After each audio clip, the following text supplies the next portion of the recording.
Welcome to Neosho Wildcat Football, live on KNEO.org. This is a presentation of the KNEO and Neosho Wildcat Sports Network. You're now locked into the official pregame show of the Neosho Wildcats. This is your home for every sack, interception, and touchdown.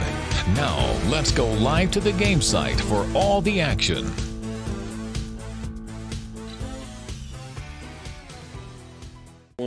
Good afternoon, Wildcat fans. Welcome to Bob Anderson Stadium. Jim, John, and Matt with you. And Jim, it's homecoming. It is homecoming. We're going to have a large crowd tonight. The crowd's still coming in. And John, you know, you and I and Matt have missed one of the most important events of the season, the chili feed over in the cafeteria. Oh, I know. I tell you. You know, and Rick Hendricks, our old friend from class of 72, I think, came up and said, you know, they're packed over there tonight. But they'll be over here momentarily, and the stands will be full. And we'll find out later tonight who the Queen is going to be announced, and I understand they're selected by the student body. They're nominated by the football players, but the whole student body selects the Queen, and we have a great trio of Queen candidates, senior candidates, that will be highlighted during pre-game festivities tonight. But other than that, a great night, beautiful night, sun is out, the rain's moved out of the region, just a perfect night for high school football. Well, we're taking on the Eagles from Joplin, who come in with a record of 2-4. And Jim, for the last 7 years, they've beat us every year, and we're going to right the ship tonight. You know, they have not only beat the Wildcats, they have thumped the Cats. I remember back in 2020, they shut us out 48-0. In 21, they beat us 63-0. I remember that well because I was with you and Coach Perkins at that time. And ouch, you talk about taken behind the woodshed. That was a couple of rough years. Then then they beat us 68-46.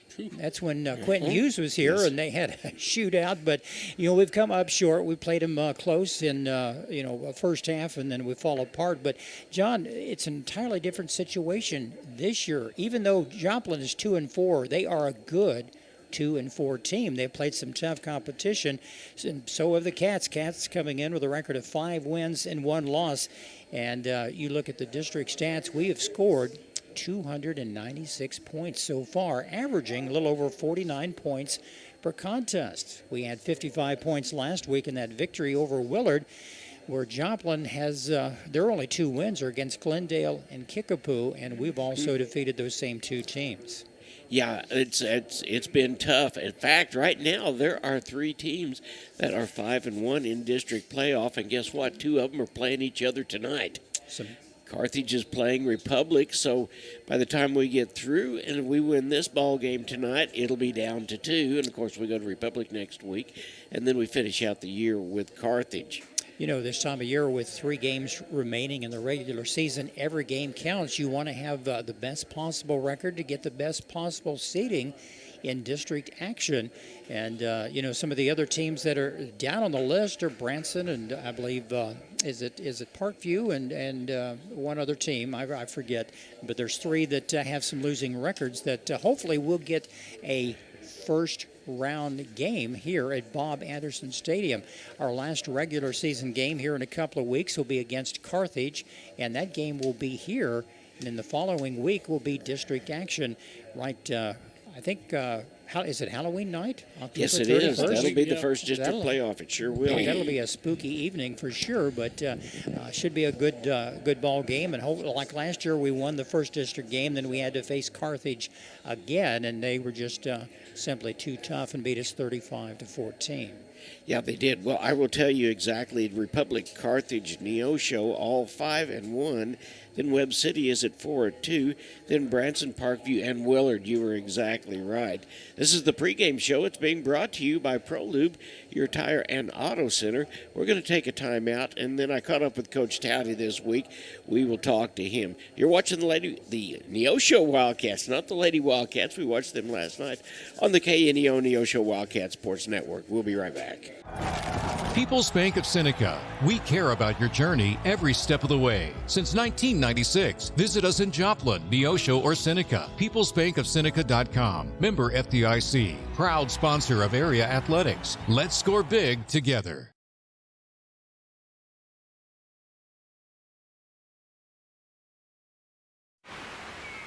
The Neosho R5 School District is committed to shaping the future, one student at a time. From academics to athletics, we empower our students to reach their full potential, installing values of hard work, teamwork, and integrity. We would like to thank you for tuning in to the broadcast today and cheering on our Wildcats. Our dedicated teachers, staff, and coaches work hand in hand to provide a well-rounded education that prepares students for success. Together, we're building a brighter tomorrow for our community. The Neosho R5 School District, where excellence thrives. What does a culture of excellence look like? It looks like her, him, and them. It's where future educators, innovators, lifesavers, and global leaders call their home. It's a place where immersive learning environments can help empower students to command a future in their field. Come experience excellence at Missouri Southern State University.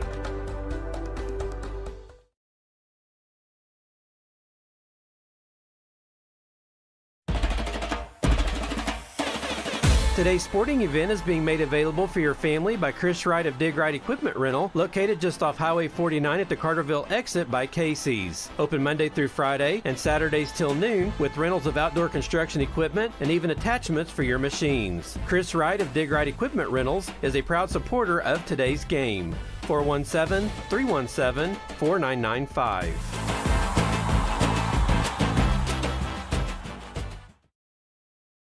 Compton CPA Group PC, located at 112 Northwood in Neosho, is a full-service accounting firm and is proud to support the Neosho Wildcats. Compton CPA Group PC can assist you at every stage of your financial life and help you work toward your financial goals. From tax preparation to bookkeeping services, Compton CPA Group PC has you covered. For all your tax and business affairs, call 417-451-2932 or learn more at ComptonCPAGroup.com.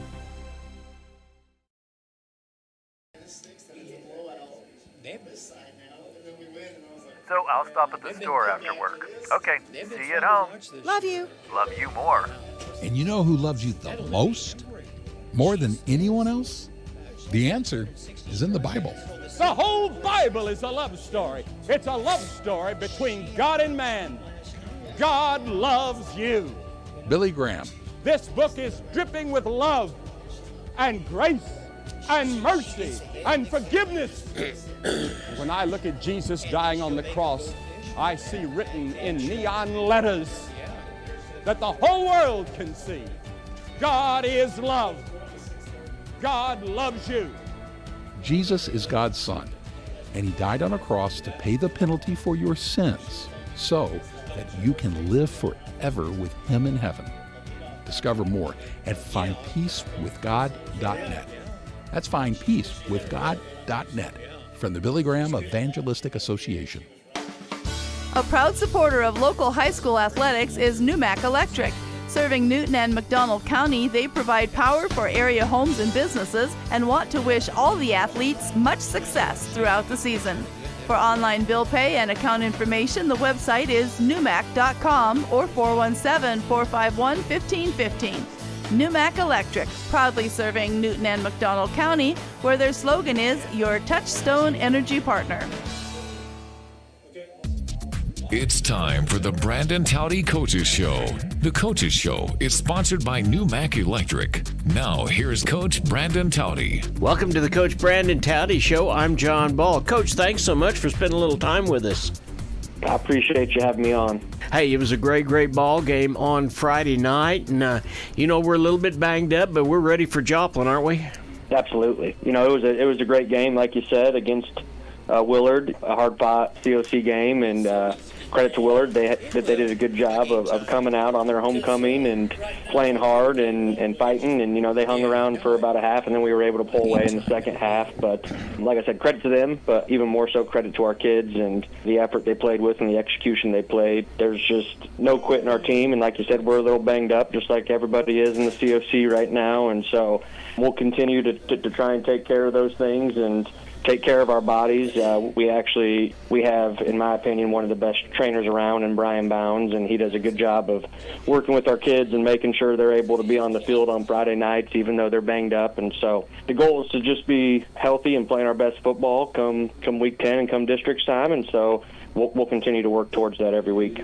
Well, I'll tell you what, Blaine Patterson's arm just continues to get stronger as the games go by. He had 218 yards and for 4 touchdowns, and he threw the ball around to everybody, didn't he? That's probably the most impressive thing to me is he distributes the ball to different kids. You know, he's not just stuck on one guy. He's gonna find the holes in the defense, and he just does a great job of making reads and trusting all of his wide receivers. And credit to his wide receivers for getting open and making plays. I think we've had 4 different leading wide receivers in different games this year, and we've got a ton of guys with catches, and so it's just a credit to that wide receiver room and how deep we are in the wide receiver room, but also to Blaine's ability to read a defense and trust all those guys and get the ball to them. And he's only going to continue to get better with each and every start. And I think, the best thing about him is he's not selfish. And so, if the best thing for us is to hand the ball off and run the football, he's perfectly fine doing that. But when they give us holes on the back end, he's definitely going to take advantage of it.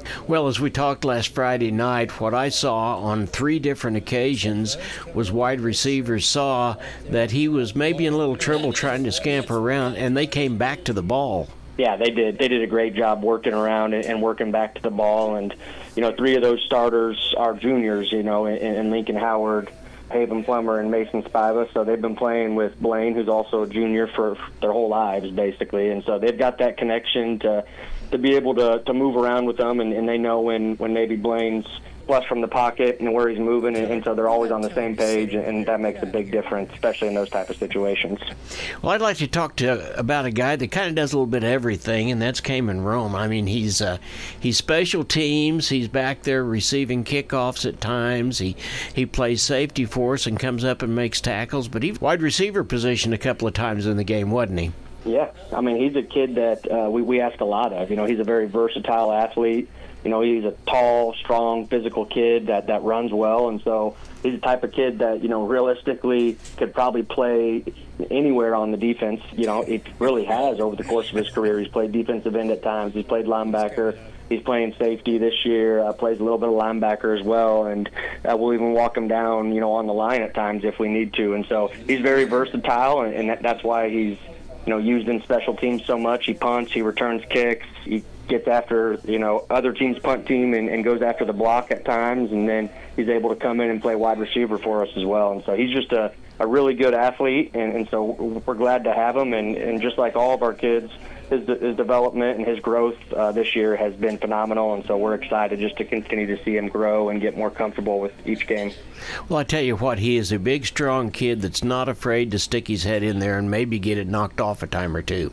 Yeah, I mean, he'll hit you when he runs the alley and comes downhill and makes a tackle. They definitely feel it. I mean, he's one of our more physical tacklers, and so we're excited, for his development on that side of the ball. And like I said, that's why we're able to move him down in the box like a linebacker at times and keep him back at safety and let him see the whole thing. And so he's just a special kid, and just like I said, we're excited to see him continue to develop. Well, Blaine also rushed for 80 yards during the ball game, and Keyshawn let us down a little bit. He only got 190 yards. What's up with that? Yeah, I mean, it's pretty unbelievable when you have 190 and it lowers your rushing average. But Keyshawn had another great game. Offensive line did a great job once again of opening holes for Keyshawn and for Blaine and for Colby McGehee when he came in. And so just a great all-around day running the football, and a lot of that is because of how well we threw the ball as well. And I had some coaches texting me about Keyshawn, and they asked me how many yards, and I said 190, and they jokingly were like, "Well, that's going to ruin his average." And so that's kind of special when you're having that kind of year. But just like all the other guys, Keyshawn's not wrapped up in the stats or how many touches he's getting. He just wants us to get wins and to be able to move the ball down the field, and so that's what makes him special. Well, I'll tell you, the contribution also from Jackson Ertl and Nate Winkler on the defensive side of the ball is just something we've just kind of come to accept, isn't it? It is, just another couple of guys that have had a great offseason and a great year so far, and then they're only going to continue to get better. I mean, Jackson Ertl, he's got to be up there in the state. I don't know exactly where he's at, but he's got to be up there in the state as far as leading in sacks. And when he hits you, that's another kid. We talked about Kanan, but when Jackson Ertl hits you, you're going to feel it for sure. And so he got a couple shots on their quarterback, and their quarterback was a tough kid, but he was able to knock the ball loose a couple times just with how physical he hit. And, Nate Winkler is a kid that we've talked about a little bit, but he's just another kid that's just tough and continues to show up every day. And he might be a little undersized in the box, but it doesn't look like it on film, and he doesn't play like it, that's for sure, because he's as physical as anybody. Well, I tell you, the great opportunity that we have when we get so far ahead of different people is to be able to bring in younger kids and let them get some experience Friday night under the lights. And Ethan White's one of those guys that's really made the good on that, hadn't he?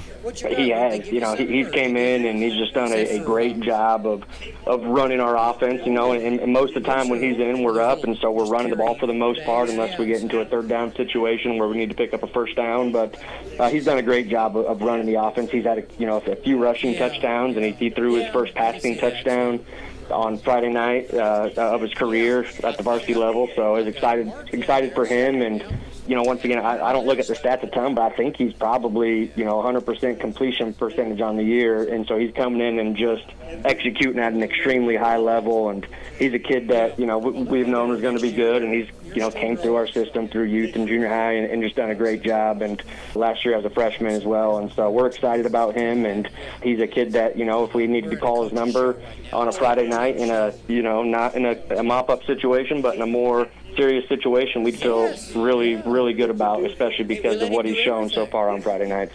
Well, there's no doubt about it. In that 42-yard pass play to Haven Plummer, he led him just perfectly. And then it was all over because Hayden really had some distance between him and the defender. Yeah, he did. I mean, it was a beautiful ball, and Haven's just been getting better and better every week, and his ability to separate from defensive backs is as good as anybody's, and so he was able to separate at the top of his route, and Easton threw a great ball, and everything, as they would say, it was history from there. So just excited about both those guys, and excited about the development. And we've got a lot of guys that have came off the bench in different positions on offense and defense and just done a great job for us. And it's one of those things we've talked about, trying to build that depth, and I think we're getting to the point of the season where we've got quite a bit of depth built, and we feel good about bringing guys in at just about every position.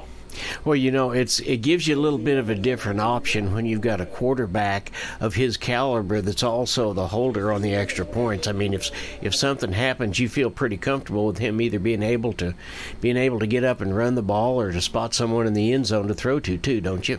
For sure, yeah, and just his decision making, at the quarterback position, that's one of the things we've been most impressed with as he's came up through the system, and this year playing JV, he just makes great decisions. And so in those situations where things can go wrong on a PAT or field goal, you hope they never do. But if they do, having somebody like him there, the one grabbing the ball and being able to make a good decision is something we feel good about.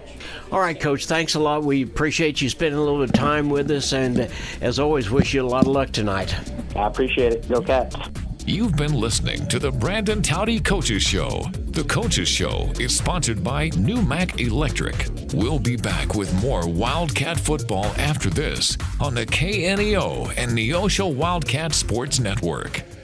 You've heard these kinds of sayings. A penny saved is a penny earned. Or an ounce of prevention is worth a pound of cure. Good advice, sure. But Billy Graham says God offers something far better than good advice. Christianity is good news, not just good advice.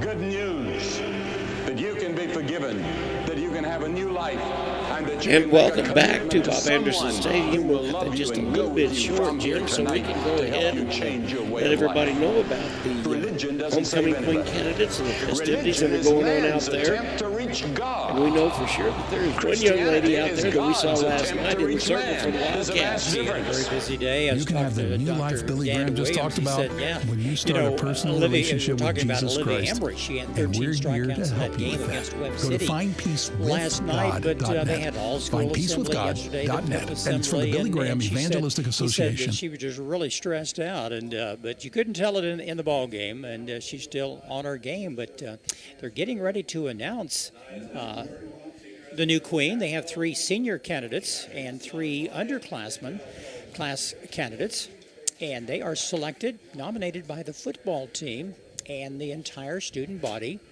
votes on the queen. And I'm going to be quiet right now, John. I want to hear who they announce.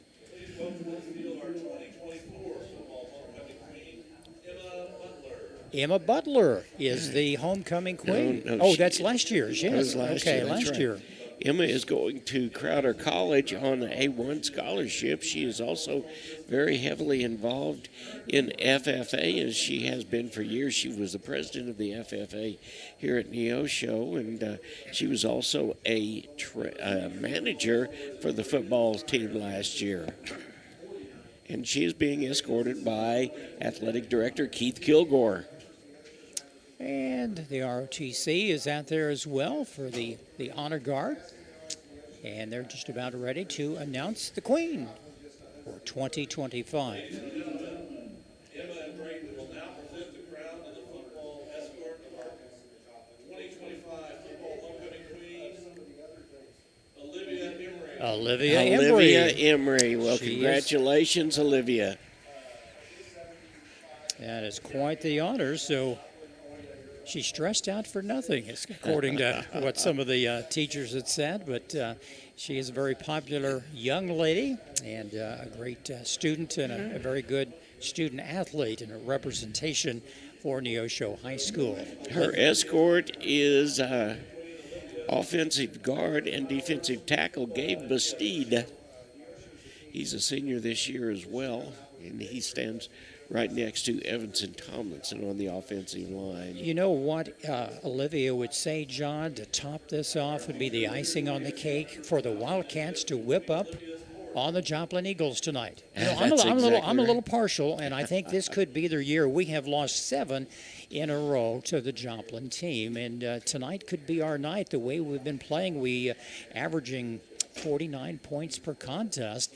Joplin, on the other hand, is giving up 27 points a game and averaging scoring only about 26. And they've faced some pretty good teams, but so have we. And it just shows you how tough that COC conference can be. It really does. Hey, this is the pregame show. It's being brought to you by ProLube, the Tire and Auto Center. We're going to take a 3-minute timeout, and we'll be back. You're watching the Neosho Wildcats on the KNEO and Neosho Wildcat Sports Network. Hi, I'm Pastor Jeremy Bridges with the Canopy Church. And I want to take 30 seconds today to encourage you to pray. Because our prayers have the power to move heaven. James 5 says the prayer of a righteous person is powerful and effective. When we pray, God listens. When we pray, situations can change. When we pray, miracles can happen. And heaven moves on our behalf, simply because we pray. Take some time today and pray. For KNEO Radio, I'm Jeremy Bridges. Looking for a personal checking account with real rewards? Open a Community Choice checking account at First Community Bank and earn up to $200. Get $100 when you set up direct deposit and another $100 after just 15 debit card purchases. No monthly service fee, free online and mobile banking, and interest paid on your balance. Open your account today with just $50 and start enjoying the perks. Call 888-780-8391 or visit firstcommunity.net for details. First Community Bank, where community comes first. Member FDIC. See bank for complete details. Looking for extra space near Neosho? At 86 Mini Storage, we offer secure open parking for RVs, campers, and vehicles. Plus, we have a selection of storage units that can hold whatever you need. Conveniently located in Western Neosho with 24-hour access for our customers, and right now, your first month is free. To find out what spaces are currently available or request a unit, visit 86ministorage.com or call 417-621-1601. A business impact partner of KNEO is ProLube Tire and Auto Center in Neosho. Serving the area since 2001, they're open Monday through Friday from 7 a.m. to 5:30 p.m. ProLube Tire and Auto Center offers tire and brake repair, as well as transmission service, front-end alignments, and more. Located at 1406 North Business 49 in Neosho. For more information, 417-221-6795 or online at ProLubeRepair.com. neosho.com. Southwest Missouri Bank in Neosho serves the Neosho area from 2 locations. They offer business banking services including checking and savings accounts, business loans, and electronic banking. Learn more online at smbonline.com. Southwest Missouri Bank, a proud sponsor of community broadcasting on KNEO, equal housing lender, member FDIC, where their slogan is Southwest Missouri Bank, we can do that. Missourians know we've got their back. For 75 years, they've turned to Missouri Farm Bureau Insurance for dependable, personalized life insurance coverage. That's 75 years protecting families and the lives they've built. For small-town values and big-time protection, call Missouri Farm Bureau Insurance. We've got Missouri covered. I am Josh Dotson with Missouri Farm Bureau Insurance Services. If you're in Missouri, I'm for you.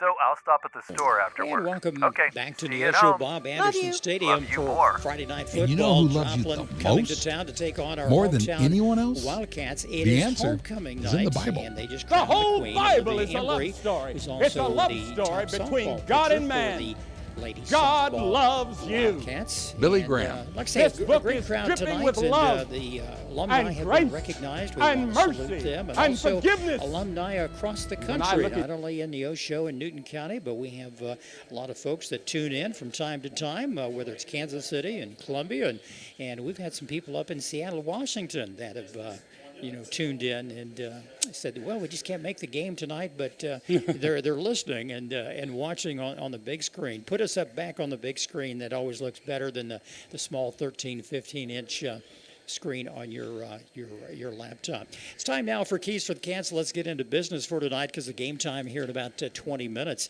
The Keys for the Cats sponsored by your State Farm agent Eric Norris in Neosho, located at 437 West Kohler. Eric and his team offer a wide variety of insurance services for individuals and businesses. You can always learn more by checking them out online. That's ericnorrisinsurance.com or by phone at 451-6666. And now with Keys for the Cats, here's John. All right, thank you, Jim. And Keys for the Cats, we're going to go with FFWF. First F stands for focus. The victory bell is near the south end zone, and it's a symbol of what we came here to do tonight, to ring the bell. It's homecoming at Bob Anderson Stadium, and there's a school-wide class reunion. This team has had a winning record last year for the first time since 2018. That means the fans tonight are hungry for a real victory, especially against Joplin. So let's not let the festivities deter what we're going to do, what we came to do, and that's ring the bell. The next F stands for fly high. We had 4 touchdowns last week in the air as Blaine Patterson threw for 212 yards. Let's hit Joplin fast and hard and not look back. With over 500 all-purpose yards last week, let's show Joplin that they are unwanted at Bob Anderson Stadium and send them packing. Then there's W. Let's win the line of scrimmage. We've been successful all year long with the first drives being long and sustained as we establish our dominance in the trenches. We do that on both sides of the ball tonight, and we'll ring the bell. Then the last F stands for our front four. Our front four make the secondary look really good on defense because they don't give the opposing quarterback time to react. Let's get there first, plug the holes, and stifle the running game. If we do that, then, Jim, we are going to ring the bell tonight. And that's good words of wisdom. We like to hear that. Keys for the Cats, sponsored, as always, by your State Farm agent, Eric Norris, in Neosho. Give them a call throughout the week at 451-6666. And, John, another key factor for this offense for the Wildcats, they love to get off to a good start. I mean, they love to score early in the ball game and get the advantage and let the other team play catch up and kind of, make a few mental mistakes. And that's one good factor about the Cats. And so far this year, they've improved. There was a few mistakes last week. Tempers flared, I think, on both sides with Willard and us with unsportsmanlike conduct. Coach Touty, I know, addresses that in practice and just not going to put up with it. And so they've been forewarned, and we'll see what happens tonight. But, it's in the back of their minds. Coach Touty, I know, told these players, he says, listen, we haven't beaten this team in 7 years. Tonight's, it all comes to an end right here at Bob Anderson Stadium, and it is homecoming night for the Wildcats. And like we've mentioned before, a big crowd on hand, and a lot of folks come back for this very special event. A lot of activities going on even during the ball game, after the game, a big tailgate party down at Performing Arts Center. I think they'll have a little cookout and some refreshments over there. Activities tomorrow, John, all around the square. I think different establishments are having little receptions from different classes. And you're from the class of, is it 03? 1903? Something like that. Okay. No. 04, baby. 04 on that. So, but no, we're not. I'm just giving John a hard time tonight. He's class of 69 here, and I know he's proud of it. And he's seen a lot of changes in Neosho High School over the years. You weren't here when they originally built the school. It was back in 55, That's I think. right. That's right. So you hadn't started school. I started in the 50s. So you had to start in probably 57. Well, I started in 57, but we moved to Neosho in 1960, and I spent my first year here as fourth grade at Central Elementary School. And I was, Jim, a little bit of trivia for you, I was in the very first junior high class when the junior high building was built down on the far end of the high school. On the addition down on the other side of sure the was. old auditorium down through there. And now we've expanded a new junior high, new ag facility, and a lot of new elementary schools, and just a growing community. And you look at the activities tonight, a lot of food vendors down there and refreshments and merchants that sell things, and a good crowd. And Matt is here with us tonight, too. Matt, you're from the class of 97. Hello, 97ers out there. And that's 1997. That is 1997. Okay. We can. We're not giving you a hard time, but no, there. I see some of your former classmates down there, and it's such a good time to come back to Neosho and see people you haven't seen in quite some time. This is the Pregame Show. It's brought to you by ProLube, the Tire and Auto Maintenance Center. We'll take another time out, and then we'll be back with the starting lineups, the Star-Spangled Banner as we share honoring our country with the national anthem, and much, much more. You're watching the Neosho Wildcats on the KNEO and Neosho Wildcat Sports Network. We'll be right back. If you're a weekend warrior who likes to go, go, go, don't let pain put the brakes on your pace. When you need help with an injury that keeps you from moving, you want an orthopedic team with a proven track record. Freeman Orthopedics and Sports Medicine is nationally recognized, and were recently named CareCheck's #1 hospital in the market and top 10% hospital in the state for hip fracture repair. Freeman Orthopedics and Sports Medicine, the experience you need to keep pace with life. This is Pastor James Keyser from the Neosho Church of the Nazarene, and just wanted to share a few thoughts with you today. You know, we live in a world where people are captivated by fear, worry, anxiety, and I understand that when folks don't have God in the center of their life. But when we're talking about the church, the Bible has so much to say that we should not worry, we should not fear, we should not be anxious about anything, but in prayer and supplication bring all our requests to God, primarily because we know God cares about us. And at the end of the day, whether we want to acknowledge it or not, fear and worry, really at the very heart of it, it's a lack of faith and it's a lack of trust in God. I think it's a choice to choose to trust Him in the midst of uncertain and trying times. I really believe that's what God wants for our life. For KNEO Radio, this is Pastor James Keyser.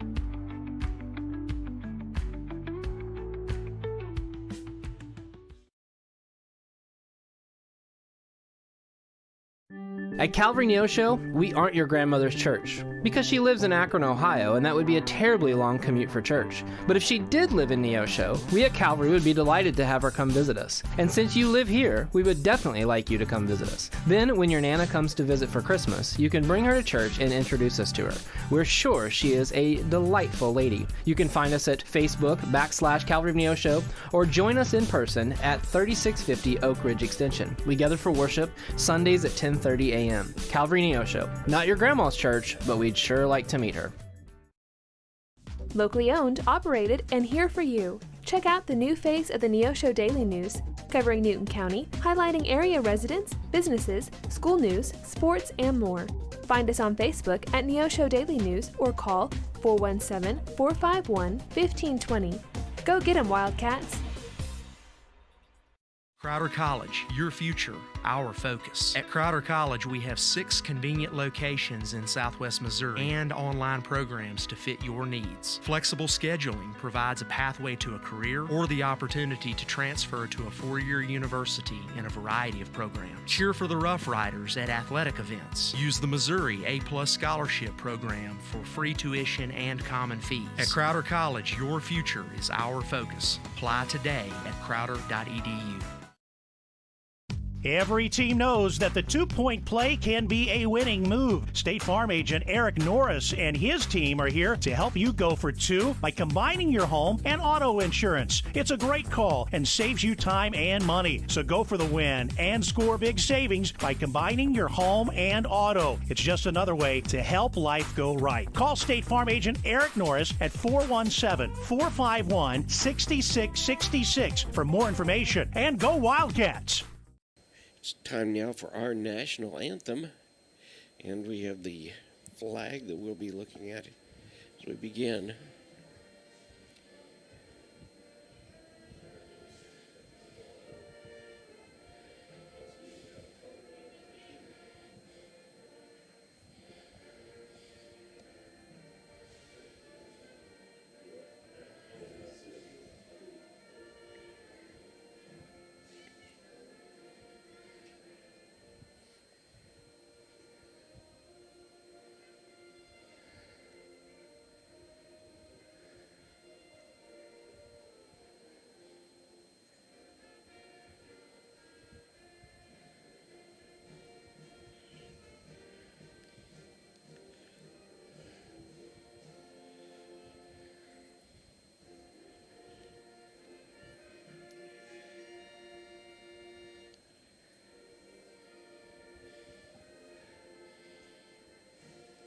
And a fine job for the national anthem presented by the Neosho High School Marching Band. Let's take a quick rundown while we have time before both teams come out and march on the field for the start of this contest. It takes place in about 10 minutes. The Joplin Eagles tonight, a lot of key players coming in with a record of 2 wins and 4 losses. They're led by some seniors. They have 31 seniors on this team. They, of course, obviously can't play all at the same time, but number 4, you're going to be hearing his number a lot tonight. That's Lane Royal. He's a senior, 5'10", 155 wide receiver and defensive back.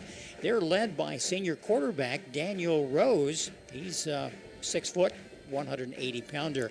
Trenton McCadney will be in there as well. He's a junior. He also is a wideout. The kicker tonight will be Toby Ibsen.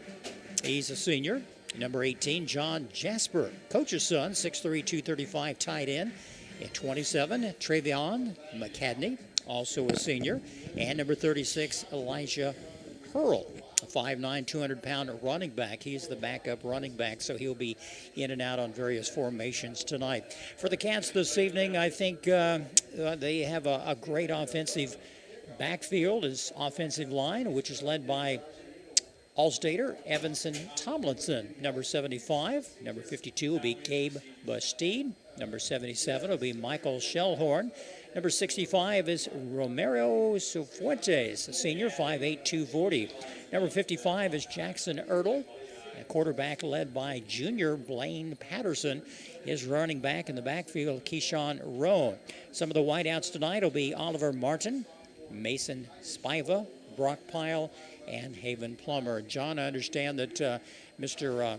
Howard, Lincoln Howard, is doubtful tonight. He's been nursing, I guess, a hamstring injury throughout the week time, but couldn't tell it last week. He had a couple of nice long runs in that game against Willard and nice long scores. So we may or may not see him tonight, but he has some good backups to finish the job against the Eagles. Well, I guess what happened, he played really well last week. She said he had 2 touchdowns, and he woke up Saturday morning with that hamstring sore again. So he's been participating in practice all week, but my understanding is it's a game-time decision, so we may very well, and we want to see him out there. He is a good young man, he's a good football player, and he's the leader of this ball club.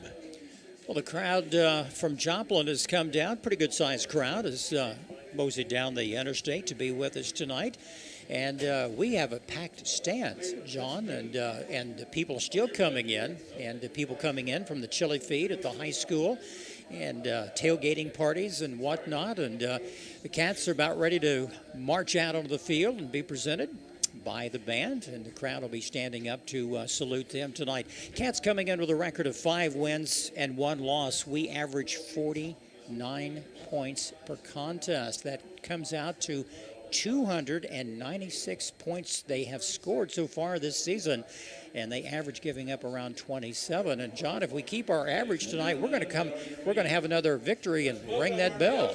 Yeah, we really are. And I'll tell you, what's so vitally important is we win tonight, because over in Carthage, Republic, who is 5-1, will be taking on Carthage, who is 5-1. So at the end of the night, if we win, one of those teams obviously is going to win. They'll be down to 2.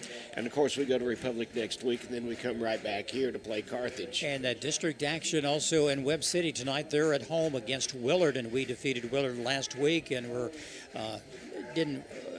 towards the end of the game, it was unfortunate where the fine quarterback for Willard broke his leg, so he's done for the Tyler season. Davis. Yeah. So he will not be back, and so you'd almost assume that Webb City would have a less difficult time with Willard, which was really not a bad team, but just several breaks, and the Cats opened that up with 55 total points, and that's where we're standing right now. 5 wins and 1 loss, and the captains will be ready to go out to the center of the field for the ceremonial coin toss, and we'll see which end of the stadium that they will want to defend. Cats in their dark uniforms, Joplin in their white jerseys, white pants with the red and crimson trim, and they're coached by Mr. Jasper, who's been there, John, I believe, for 10 years. That's right. But our coach, Coach Touty, he was offensive coordinator for Coach Jasper many years ago,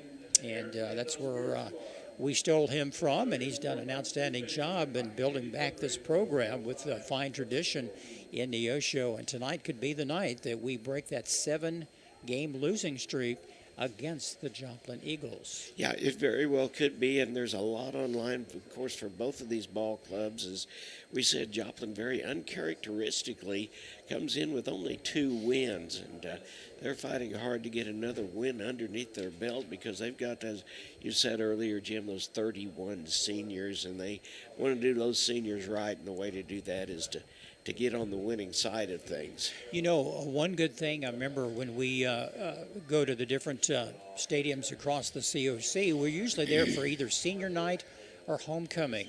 That's right. And I remember last year you and I were in Joplin. It took forever. I bet it took 45 minutes to recognize all the seniors, not only on the football team, but the cheerleaders, the band members, and every other club that had a senior in it, which they deserve the recognition, of course, but that they just have so many students where, it's not a lengthy process in Neosho. But senior night will be coming up, I would say, in 2 weeks? I'd say it will be against Carthage in 2 weeks. Because next week, the KNEO crew will be in Republic, Missouri, to take on the Tigers. Then we come back home to take on the Tigers of Carthage to finish out the year. Then it's district action, and we will find out in a couple of weeks who we will be facing in that first round of district competition. About 4 minutes left before the opening kickoff tonight. Good to have you with us, as always, on the KNEO Wildcat Sports Network. Jim and John and Matt here. And Matt, your dad tonight, he sounds a little froggy. Yeah, he's got a little something or other going on, but we'll take care of it. Now, this is not a ball game I would miss. Don't think that for 1 minute. Why don't we grab another quick timeout, and we'll be back. You're watching the Neosho Wildcats on the KNEO Neosho Wildcat Sports Network. This is Pastor Barry Reel from the First Free Will Baptist Church of Neosho. Though our culture seems to be rejecting the idea of truth, we remain committed to obeying God's Word by speaking the truth in love. We would love to share God's truth and love with you. We're located at 960 Burr Crossing Road in Neosho, and we meet on Sunday mornings at 10:45 a.m. and then again on Sunday and Wednesday nights at 6 p.m. Find us on Facebook at First Free Will Baptist Neosho or call 918-413-5465. Financial investments are very important. but so are the investments of time, patience, and encouragement our young athletes receive from their coaches, teachers, and mentors.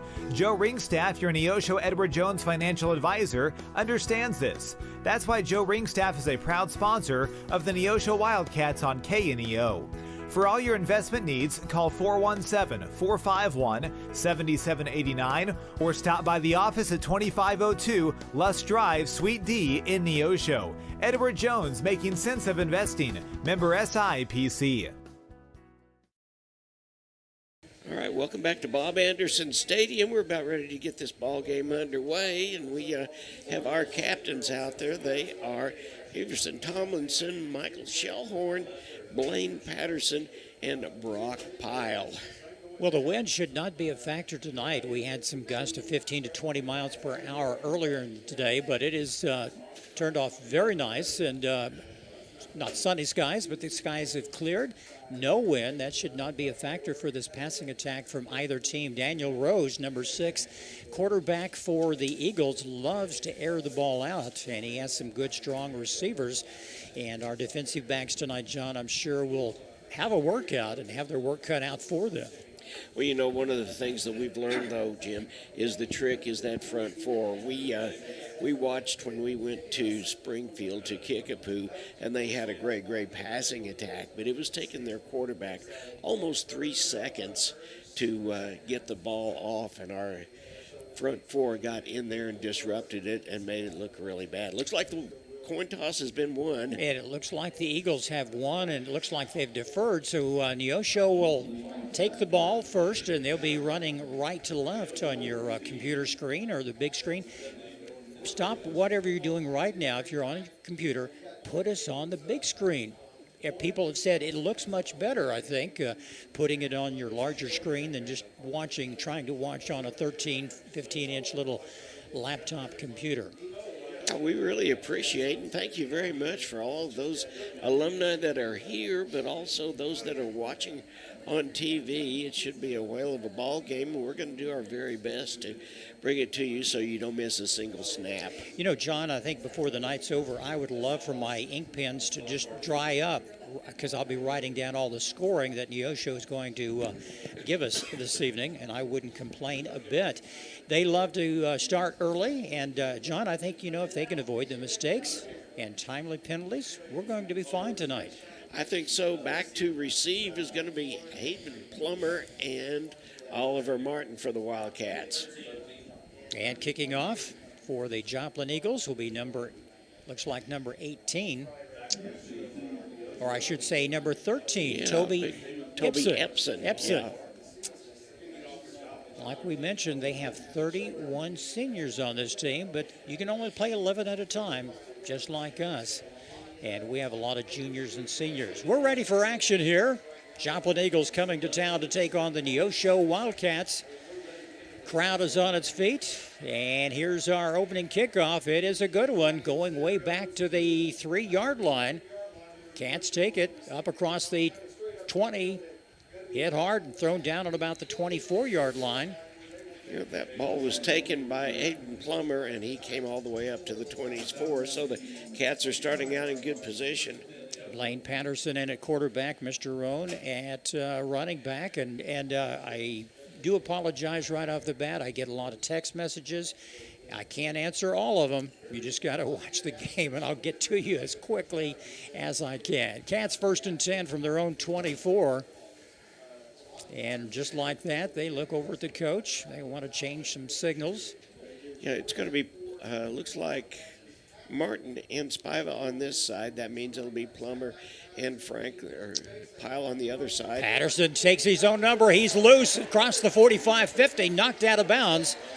On about the 46-yard line, a good 30-yard pickup for the Cats. What a nice run by Blaine Patterson off left tackle, and he was off to the races. Yeah, and I'll tell you what, that broke fast. I don't even think he moved towards giving the ball to Rohn that time. 1st and 10 from the 47. Rohn has it. He's running right. He has some room to the 40, 35, 30. He could be gone. He's going to go all the way. Touchdown, Wildcats.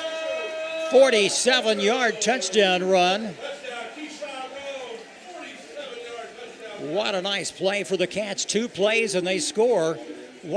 That is a way to start the ball game coming. That is exactly the way to start. One of the keys to the Cats, Jim, was to start fast and start quick, and that is exactly what we've done. And they just had that line totally baffled from Joplin. They just couldn't keep up. Fuentes, the kicker tonight, number 65, trying the extra point from the 10-yard line. 20-yard attempt. The kick is up. It is good. Our score, Neosho 7, Joplin nothing. 11:28 to go in the first period. We'll come back after this on the KNEO Wildcat Sports Network. Family Market, located at 201 North Neosho Boulevard, is your friendly hometown grocery store with delicious deli and the best selection of fresh meats and beautiful produce. Family Market can also take care of all your catering needs. Whether your upcoming event is big or small, Family Market can handle it all. Call 451-0057. That's 451-0057. Check out the Family Market Facebook page for weekly specials. Go Wildcats from Family Market of Neosho. Forbes asked, and the people answered. Missouri Farm Bureau Insurance is one of America's best insurance companies. Forbes recognizes what our customers have known for generations. We are committed to protecting families and the lives they've built. For auto, home, life, and business protection, call Missouri Farm Bureau Insurance. We've got Missouri covered. I am Josh Dotson with Missouri Farm Bureau Insurance Services. If you're in Missouri, I'm for you. Welcome back to Bob Anderson Stadium with 11 minutes, 28 seconds left to go in the first period of play. The Cats have struck pay dirt on the 2 gray running plays. Jim? That's the way to start the ball game. Just 2 plays and march it right down the field. Here comes the kick by the Cats. It's a little low. Line drive taken at the 30. And he's going to be brought down across the 40, about the 42-yard line. So the Eagles will start with some pretty good field position. That was number 25. That was Hayden Wolf, a senior that is 5'11 and 150 pounds. He was one of the upbacks that time. Rose will be the quarterback. He is a senior, number 6 for the Eagles. He has several options from which to choose from. In the backfield, they'll move in and out quite often. They always have a good running attack. Number 6 in there, as we mentioned, is Rose in shotgun formation. He's wanting to throw it out. He does. It's complete at the 50. Back to number 7. That's Trenton McCadney, a junior. A nice pickup of about 8 yards. Yeah, he doubles as a receiver and a running back. Clock running. 7-0 Neosho. If you just joined us, Cats scored. Took them 2 plays. Not much time off the clock. 2nd down and a long 1 to go for the Eagles inside Neosho territory on the 48. It's a handoff up the left side. It looks like he's going to fall forward. That'll be enough for a Joplin first 10. Yeah, that was McCaddy again. It was McCaddy, and he fell forward, and that'll be a first down. Yeah, mark the ball right on the 46-yard line. John will say on the 46, and they always move it back a yard. I never understand that. Yeah. They always do that to us. Beautiful night for football across the 4-state area, and a great night here at Bob Anderson Stadium, homecoming for Neosho. Yeah, Joplin is in Neosho territory with that first down. 1 man in motion. That's McCadney. They're going to hand it off to the right tackle, have some room. And he's pushed back. Yeah, he is, and he was taken in there by a band of our linebackers, McGehee and Winkler. Tomlinson was in there on the tackle as well. John, have you heard how his wrist is? He has that kind of a cast on his right hand. Yeah, it's cracked, and I'm sure that he probably will keep it on just for precautionary measures for the next couple of games anyway. 2nd down and 8 for the Eagles from the 43-yard line inside Neosho territory. Rose back in shotgun formation. McCadney comes across the field in motion. He wants to throw. He does. He airs it out. Knocked out of bounds on about the 41. Far short from a first down. Yeah, it was to McCadney. It'll be 3rd down. It looks like about 6, Jim. Still long yardage. This is where they need to put a stand right here. I doubt if we see a lot of punting tonight with these two teams. Yeah, that would surprise me as well. 3rd down and 6, a long 6 for the Eagles. Rose back to throw. He's being pressured. He throws it. It's going to be out of bounds. It's incomplete on the far side of the field at the 32-yard line.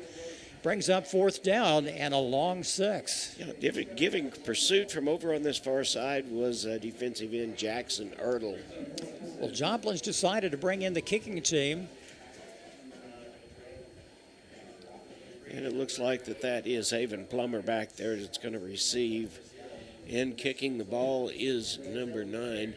That is Neil Barstow. That's a good stop by the Wildcats defensive unit. 1 man deep, standing back at the 10-yard line. It's a good kick. Has some room. He just downs it on about the 9. I thought he might run it back, but that was a good decision that time. Yeah, Cats take over.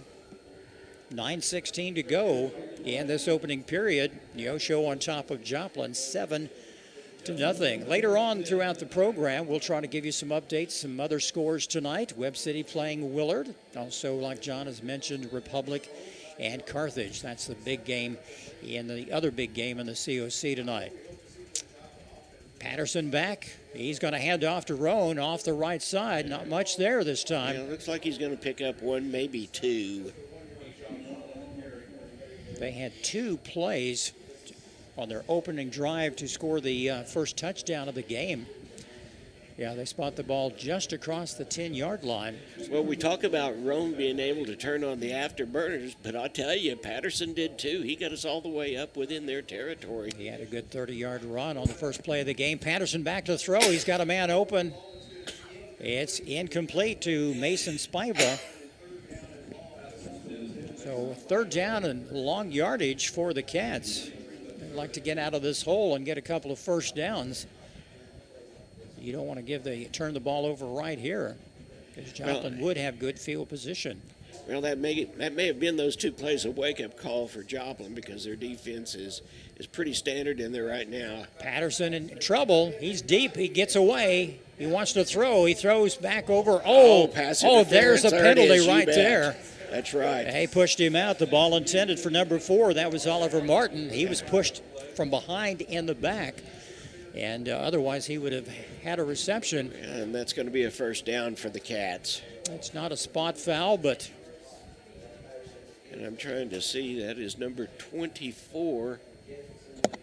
And that is Robert Jones. And there was nothing malicious about it. I'm sure it was unintentional. It was a give-and-go play, and 15-yarder will bring it across the 25 to almost the 26-yard line. So the Cats get a little breathing room, get out of the hole, and the drive stays alive. Yeah, Patterson was all the way back into the end zone before he was able to throw that ball. They'll hand it off again, this time to Roan. He has some room across the 30. A good little run of maybe 7, maybe possibly 8 yards after they... Yeah, he just kind of drug the pile along with him, didn't he, Jim? He certainly did. He is a very strong runner. He never gives up. He continues to run. He runs fast. 8:18 to go in this first period. Here's Patterson.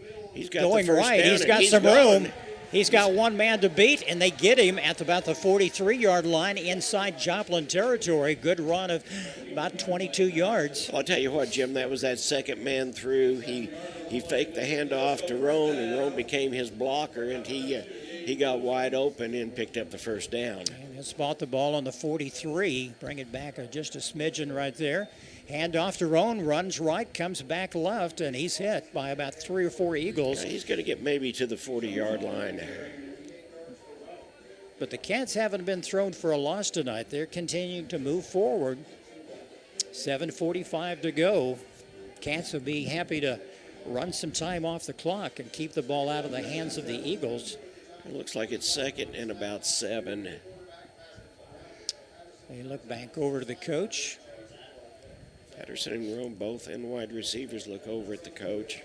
You know, John, with Roan and Patterson, they have double threat like Batman and Robin in the backfield. They can They really love to shake things up. Yeah. Here's a pass. It's complete to Spiva, taken down on the 35-yard line, a little short of a first down, but a nice catch by Mason.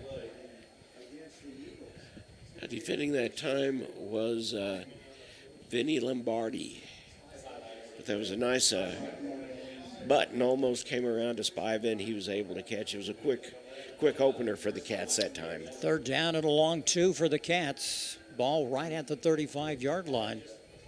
John, they're in territory where you be fourth down. You know, if it is fourth down, they'll go for it. Very much so. The running game is working well so far tonight for the Wildcats. And they'll keep it on the ground to Roan. And it's close, but I think it's a forward motion. He's going to get it. Now the line judge says no. It's a little short. Well, I tell you what, we are going to bring in the tank formation, for lack of a better term. Crowd is on its feet. Fourth and just inches for the Wildcats from the 34-yard line. They'll move. Oh, they fumble on the play. Let's see who comes up with it. That's going to be close. Joplin thinks they have it. As they unwind. Yeah, it is. Joplin's got the ball. Joplin got the ball. I believe we had the first down. The way where they're marking it, I agree. But anyway, turnover on the fumble. Ball will be on the 34-yard line inside Joplin territory, so they have a long way to go. Good stop for Joplin. Cats took their chances. Defense is back on the field for Neosho. 6:35 to go in this opening period. Neosho up 7-0. Rose back at quarterback, has one man on the backfield with him. He'll hand it off, running left, has some room. That's McCadney. Oh, what a nice tackle, open field tackle by number 3. That's Haven Plummer, got him. McCadney was on the loose. He had one man to beat all the way up to the 50-yard line, 49-yard line. Good 16, 17-yard run. 6:20 to go. Clock is running. Joplin yet to get on the scoreboard. Their last drive stalled, and they had to punt, but the Cats had a nice drive and fumbled it. There's a fumble in the backfield. They got him. Yeah, they just fell on him. Yeah. And that's going to be a loss of about, 9 yards or so, Jim. It's way back there. They spot the ball on the 43-yard line, and that's right at 8 yards. Clock runs. Yeah, they said 8 yards. 2nd and 18 for the Eagles. Good hustle by the Cats on defense. I'd like to put a stop to it here. Joplin has several good runners that can come in and out of the ball game. Rose back to throw. He finds one man. Oh, it's complete. Down across the 40, throws him down. That was number 4. That was Lane Royal. He was tackled in there by Chase Kivett. And that's enough for a Joplin first down. Chains will move. Ball spotted on the 38-yard line. Joplin trying to make something happen. Well, Rose is able to get the ball off fast before our defensive line can get in there to pursue. We'll see if we can't. We're not going to change that just a little bit right here. One man in motion. They're set. 1st and 10 Eagles. Throws again. Oh! He's got a man to beat. There's a flag. There's a flag, yeah, and that's going to be a horse collar. Yeah. It's going to knock him down, knock him out of bounds. Tried to tackle him at about the 30, up around the shoulders, and I didn't know if he grabbed a face mask because they spun him around. That penalty be against the Cats. See where they spotted because they had enough for a first down after the catch and run. They're talking it over. Here comes the... we're going to come back to the spot of the down. It looks... holding. Yeah, it's holding against them, my goodness. Another hold. There's two face holds and face mask here, so offsetting penalties. Yeah. So they'll bring it back. It's a break for the Cats because that was pretty obvious. Definitely a break for the Cats, and there was nothing malicious about that. That was just exactly what he grabbed, and McCadney, in his effort to break loose, kind of made it a little more pronounced. Just ignore that last play. Let's start again. 1st and 10 for the Joplin Eagles from the 38-yard line. Rose, no, that's Calls not Rose. His own number 7. Yeah, running left. Has some room. Pick up about 5, maybe 6 yards on the play. That was Trenton McCadney. Yeah, that's right. He's the junior, I believe. And there's brothers. You're correct. There's Trayvon, number 28, and Trenton McCadney.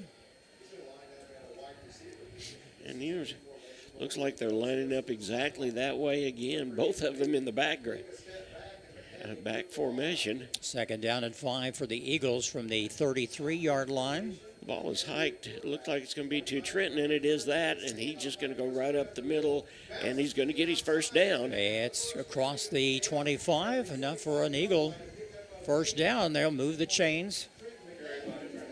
It's been a good drive for the Eagles. They've mixed it up, passing and running as well. Yeah, the defense needs to stuff them right here. 1st and 10, Eagles from the 25-yard line. They're marching. Cats still have the lead, 7-0. 3:50 left in the first quarter.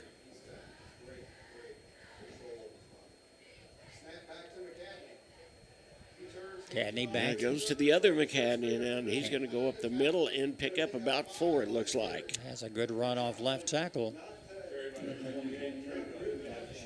Our defensive strategy has changed just a little bit. We don't have our middle linebackers almost up on the line like we have had in the past. They're almost in the secondary. They'll have to make some adjustments.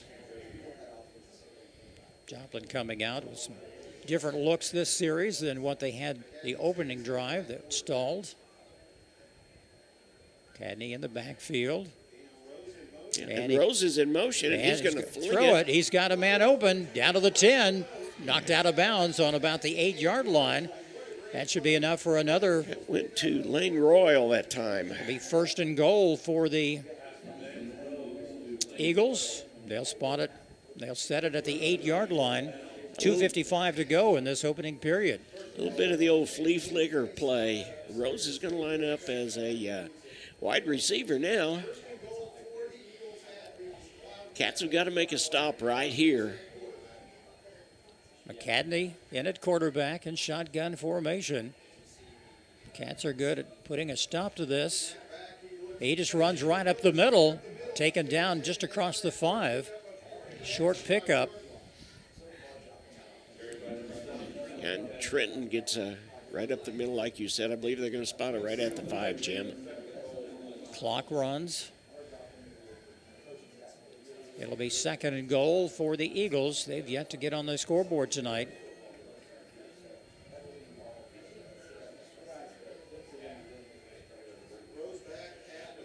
A little bit of movement in the backfield. They reset. Rose may very well call his own number. No, it's. I thought they had him, he and he falls into the. Yeah. It's touchdown. Well, Spiva had a chance to get him, and he just kept right on going and got into the end zone. So the Eagles get on the scoreboard with 2:13 to go in this opening period. Extra point attempt is coming. So nice drive by the Eagles on that series. Cats will have to make some adjustments. Running game just totally confused everyone. Extra point coming. And the kick is up. It is good. We're tied up 7-7. Neosho and Joplin. We'll come back after this on the KNEO Wildcat Sports Network. Hi, I'm Sam O'Neill with Portable Propane of Neosho. From setting tanks to refilling them, we offer a full spectrum of service to meet your every need. We serve Neosho and surrounding areas, and we are committed to giving you better service at better prices. Give us a call today, 417-437-8927. Thank you.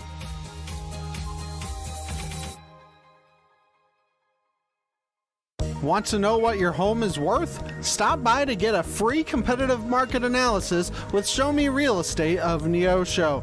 They're proud to serve the Neosho area and will stay with you every step of the way, whether you're buying or selling. A family-owned business for over 25 years, Show Me Real Estate of Neosho. 417-451-1700 or by email at gkitchen.showmerealestate@gmail.com.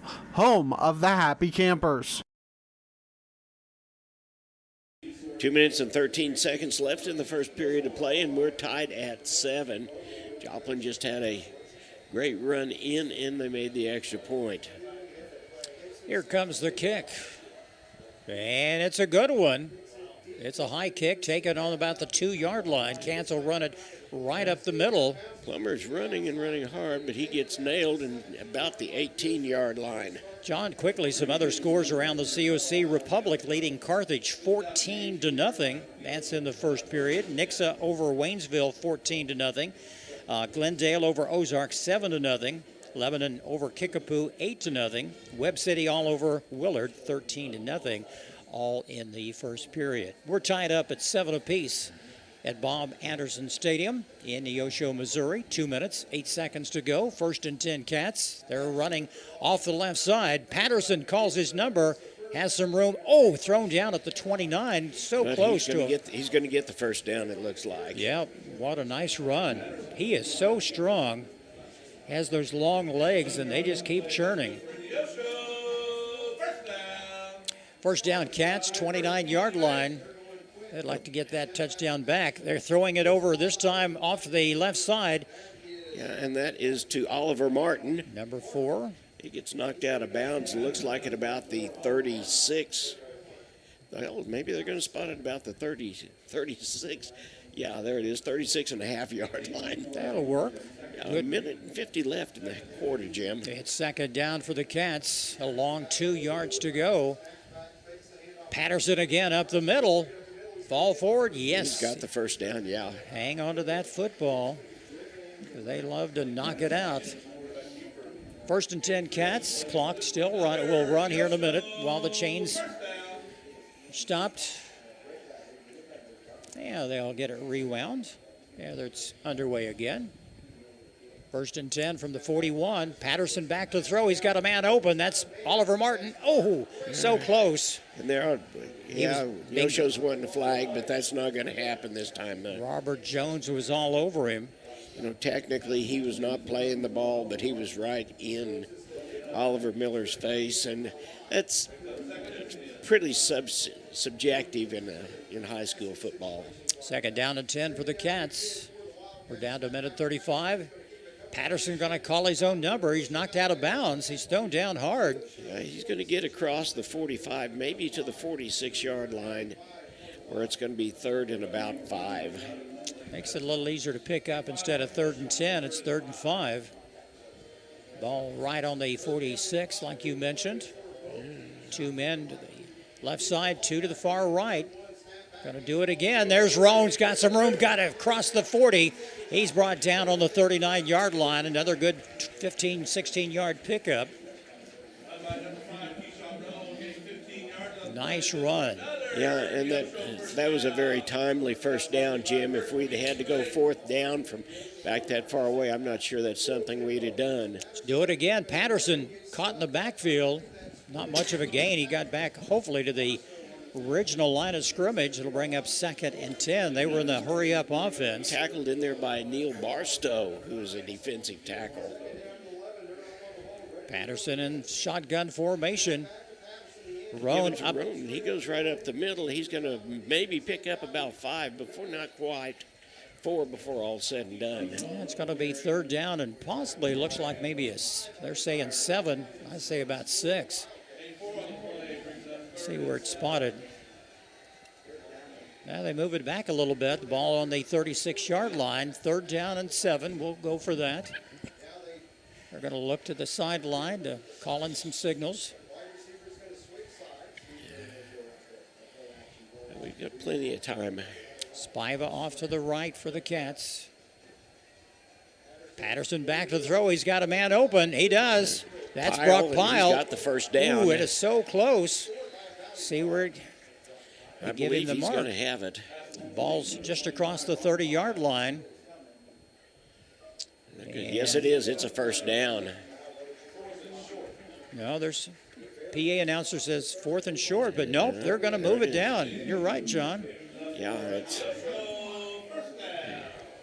John, we like it. We don't say this too often when the PA announcer listens to you and I. Yeah, that's true. It's a busy press 2 box. seconds left in where they're going to stop right there, and we'll take a timeout. We'll be back after this on the KNEO Wildcat Sports Network. Today's Wildcat game is brought to you by Edgewood Bowling Center of Neosho, Missouri. Located at 2811 Gardner Edgewood Drive, they now have new synthetic lanes for adult and children bowling leagues and a smoke-free environment. They also have a certified pro shop and hosting for private parties. They offer Cosmic Glow Bowling on Fridays and Saturdays after 8 p.m. To learn more about Edgewood Bowling Center and their leagues for adults and children, the phone number is 417-451-4505. In a sense, we all live in earthquake zones. Sometimes things in our world are shaken by forces we can't control. It might be one of those times in your life right now. Life's quakes remind us how breakable and vulnerable we are. You were made for a relationship with Jesus Christ. Only through Him can you be safe for all eternity. He proved it by His blood when He died on the cross to pay for every sin you've ever committed. To learn more, call 888-NEED-HIM. Welcome back to Bob Anderson Stadium. Second quarter underway, getting ready to start. The score is tied 7-7, and the Cats are setting up shop 1st and 10 on the 29-yard line. Jim? Good drive that's gone about 60-some yards so far. Let's see if they can continue. They'd like to get that touchdown that they gave up to Joplin. Because one touchdown just not going to do it tonight. It's going to be a shootout. You can do that coming in. Neosho averaging 49 points a game. Here's a handoff the left side. Roan misses a tackle, comes back, and gains about 4 on the play. Yeah, he does. He took an opening that was not there, turned around, and went. That's one of the things about Roan. He has got such good sight for the crease, and he bounced out and came right back around, picked up a couple of yards when it should have been a loss. Ball spotted on the 26-yard line. Second down for the Cats. Patterson calls his number, runs right. He has some room close to the 20-yard line, maybe 21. They'll bring it back just a little bit. It'll bring up third down and still short yardage. Third down and maybe 2 yards at the most. Yeah, it looks like 2, maybe 2. The Eagles got on the scoreboard after the Cats fumbled down around their own 34-yard line, and they drove the length of the field to tie this game up. Here's Roan running left, has some room across the 15, the 10. He's going to go all the way. Touchdown, Wildcats. What a great, great block that time by number 1, Mason Spiva on that far side, and another great block by Oliver Martin in order to get Roan free and make the touchdown. What a good way to start the second period. Cats now back on top. Extra point coming. Didn't take long. Roan kind of made some room for himself and saw an opening and went for it. Here's the kick. It's up. It's good. Our score, Neosho 14, Joplin 7. We'll come back after this on the KNEO Wildcat Sports Network. KNEO would like to thank the Big Nickel for sponsoring this portion of broadcasting on 91.7 FM. The Big Nickel is an advertising shopper for thousands of different items, from automobiles and livestock to help wanted and real estate. It covers a 70-mile radius in the 4-state area and is available in area businesses each week. Located at 1931 East 20th Street, Suite 103 in Joplin, Missouri. Their telephone number is 417-624-4100. Healthcare doesn't have to be complicated. At the Free Market Physician in Neosho, you pay just one affordable monthly fee, and that covers all the checkups and routine care you need. No insurance hassles, no surprise bills, just unlimited access to your doctor when you need them. Whether it's a quick visit, telemedicine, or ongoing care, you're covered. Find out how simple healthcare can be. Call 417-312-9499 or visit freemarketphysicians.com. That's 417-312-9499. With 11 minutes and a second left in the half, Cats go up by a score of 14-7, and here's the kickoff from Shoddy. It's a short one, going to be taken on around the 20-yard line. They have some room. That's McCadney. McCadney's going to get up to about the 36, 37, no, maybe 38-yard line. They'll have decent field position in which to start. John, the last time they mixed it up in the backfield, had the Cats reeling a little bit, and they were gaining good 5-6 yards on each carry. Yeah, they really did. The Cats are going to have to settle down and stay home and watch and see. Make them commit first, and then we commit accordingly. 1st and 10. Eagles from their 38-yard line. It's 14-7, Neosho. Long count. One man in motion. And misdirection and a good little run. That's McCadney. That's McCadney, again. He gets up to about the 44-yard line before he's taken down. Right up the middle, nothing fancy. It's a little bit of a fake jet sweep that time, where instead of handing the ball off, McCadney hung on to it. He was going to lateral it to Rose over the far side. Several teams use that formation and kind of freezes the linebackers for a moment. And that was good for a good 6 yards. Rose back in the quarterback position. 2nd down, Eagles. Another long count. They'll hand it off. First man through. He's got some room. He's got one man to beat. He's going to be, if they can catch him, he's down across the 20-15. What a nice run by the Eagles. It was Winkler that was the last man, caught up with him and threw him out of bounds. He was looking for pay dirt, but quite the run. Deep into Neosho territory. And they say he's pushed out of bounds on about the 18-yard line. He stepped out. I thought he was down a little further, but quite the run. Well, the Cats defense has got to suck it up right here. This is like a goal line stance at this point. Good 35-yard run for the Eagles. 1st and 10 from the 18 of Neosho. Hand off to the first man through, down to about the 10-yard line. Good little run. First man through was James Clements.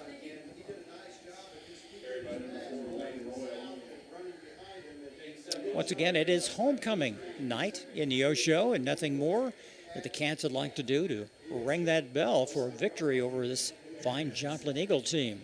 Michael Shellhorn in the ball game for the front line with the Cats. Looks like it's 2nd and about 3. One man in motion. Off to the left. They're set. They're going to hand it off again up the middle. Has some room close to the 5-yard line. It is really close. They'll move the chains. It'll be 1st and goal for the Eagles. Ball spotted on the 6-yard line. That was Elijah Harrell that time, number 36. Clock running at 9:13 to go in the 2nd period. See what the Eagles have up their sleeve right now. One man comes to the left. They're going to keep running the ball, I believe, Jim. That's exactly what they do. And they'll run it right down to about the 3. Just continue to run, take time off the clock. It's the elder McCadney, I think, that time. I'm looking. It's hard for me to pick up his number. I didn't know if that was number 36 or 38. But there's no 38 on the roster. No, there's not. That could be Hurrell, which is a 5'9", 200-pound sophomore. He's probably all muscle. It's 2nd down and goal for the Eagles. Ball spotted on the 3. High snap. He's going to keep it himself. Oh, he's taken down. What a nice stop in the backfield for a loss. That's number, if you turn around. That's number 8 for the Wildcats. That's Shoddy. That is Shoddy. Got him down for a 2-yard loss. That's right. 3rd down and 5. 3rd down and goal from the 5, I should say. 8 minutes. There's no doubt about it. This is 4-down territory. So Cats are going to have to suck it up 2 more times. See what they can do. They send a couple of receivers off to the left side. They've been running the ball well on this drive. Rose in motion. They'll hand it off here. No, he's got, He's got it. Touchdown. He's in. Play at the goal line. It was close.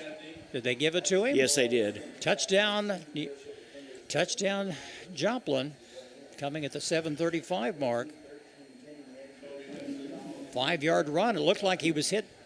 No, there's the extra point. I'm sorry. Yeah, this is the extra point, yeah.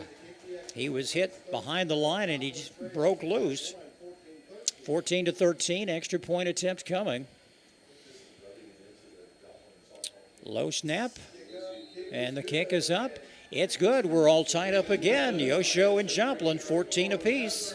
We're going to take a quick timeout and come back after this on the KNEO Wildcat Sports Network. Tally Tire at 18152 East Highway 86 is a proud supporter of local high school athletics. Tally Tire is your full-service car and truck headquarters. They carry name-brand tires such as Nexen, Mastercraft, and Uniroyal, ATC camper shells and bed covers, and do oil changes and tune-ups. Call Tally Tire today for all your automotive needs at 417-451-0457 or online at tallytire.com. The law offices of Wood & Peterson is sponsoring this portion of Neosho Wildcat Athletics, located at 217 South Lafayette, Neosho, and 431 Virginia Avenue in Joplin. They serve Southwest Missouri with personal claim representation. For more information, the phone number is 417-451-4141 or online at neoshoattorney.com. The law offices of Wood & Peterson are proud supporters of the Neosho Wildcats. 7:35 left in the first half. We're knotted at 14. Plummer and Martin are back to take the kickoff from Epson. And it's another good one. They're going to take it on around the 5-yard line. They'll run it right up the gut again. Has some, tackled at the ankles across the 20, and he fell forward maybe about the 23 at the most. Got up to about the 22 or 23-yard line. And the Cats will take over right there. Joplin had another good drive, capped by that 135-yard run that was had everyone fooled, and some good running by the Eagles. But Cats are doing well. Also, 24-yard line, 1st and 10. The handoff to Roan up the middle, has a little bit of room. He just keeps churning across the 30, and they'll put a stop to that. Just shy of the 30-yard line. Now they say made it almost to 31-yard line. So 2nd down and maybe about 3, long 3. Looks like about 3, yeah. Long 3 for the Cats. Trip wideouts over on this side. There's one over on the far side. And the ball's given to Patterson. Patterson calls his own number. He's close, but I think he's just a little short looking at the line judge on the far side of the field. It'll bring up 3rd down and short yardage for the Cats. Maybe about a half a yard. Well, their running game's doing well, and not seeing a lot of rollouts, which they've done well before, or passing, to Roan or Mason Spiva. 3rd down and short yardage for the Cats. Patterson again in the backfield. He's just going to run it up the left side. He falls forward across the 35. He's got the 1st down. And a nice little run by Patterson. Chains will move. Clock is stopped momentarily. 6:25 to go before halftime. A lot of scores. Republic on top of Carthage, 21-0 right before halftime in that game. And that's who we face next week in Republic. 1st and 10 Cats from the 36-yard line. Going to throw it. He catches it out to Plummer. Has some room. He fumbled the ball. It's recovered by... out of bounds. It's out of bounds. It'll stay with... Yes, it will. Neosho, they had, he was hit hard. Plummer had the 1st down. Let's see where they spotted. He was hit hard. Ball fell forward. And it'll stay with Neosho because must have been Vaseline on that ball. Well, that's the second one of those. We're going to have to take care of the ball, and obviously Plummer was trying to pick up a few extra yards that time. Ball on the 48. They'll hand off again. Left side, Roan running. Gains about 2, and he's pushed back. He's going to get up to about the 50-yard line, it looks like. See where they officially spot it. Clock continues to run. 5:40 to go before halftime. Joplin gets the ball coming out in the second half. So you need to score here in this drive. Take a lot of time off the clock and score. He's going to throw. He's got a man open. Plummer's open across the 40. It's enough for a first down. Hang on to that football, guys. He most definitely did that. He wanted to get the first down, and then he stopped right there. So great pass from Patterson. He actually had a couple of guys open. Brock Pyle was open on the inside over here, too. I'm surprised they haven't opened it up more, but the running game has been fantastic, so stay with it. 1st and 10 Cats. Another throw, this time to Plummer. It's a low throw. He's got it. He has a little bit of room. Pushed out of bounds on the 30-yard line. Yeah. And he's going to get up to about, like you said, Jim, the 30-yard line, so it's going to be second and about 3. Cats have a good drive that started back on around the 22, 23-yard line. Spotted on the 29. Roan again, right side, has some room. Oh, there's a flag thrown in, but he's across the 25. Let's see what happens if it's a hold. See what that's all about. It's a hold. It's against the Cats. That'll be a 10-yard penalty. That'll push it back. Usually that's the case when it's thrown around some of the linemen down there. I wish the refs would have a audio box like they do professionally so we could. Well, we had one set up here a couple of weeks ago. I'm not sure exactly what it was that wouldn't allow that to happen. Second down and almost 9.5. Well, they'll push it back a little further across the 41. They can stop any time. Second down and long yardage. Yeah. Second down at about 14, it looks like. Patterson, hit in the backfield. He has a little bit of room. Patterson, good little run. Yeah, he was hit. Yeah. Roan was hit, and Patterson, I think, just kept the ball and took off.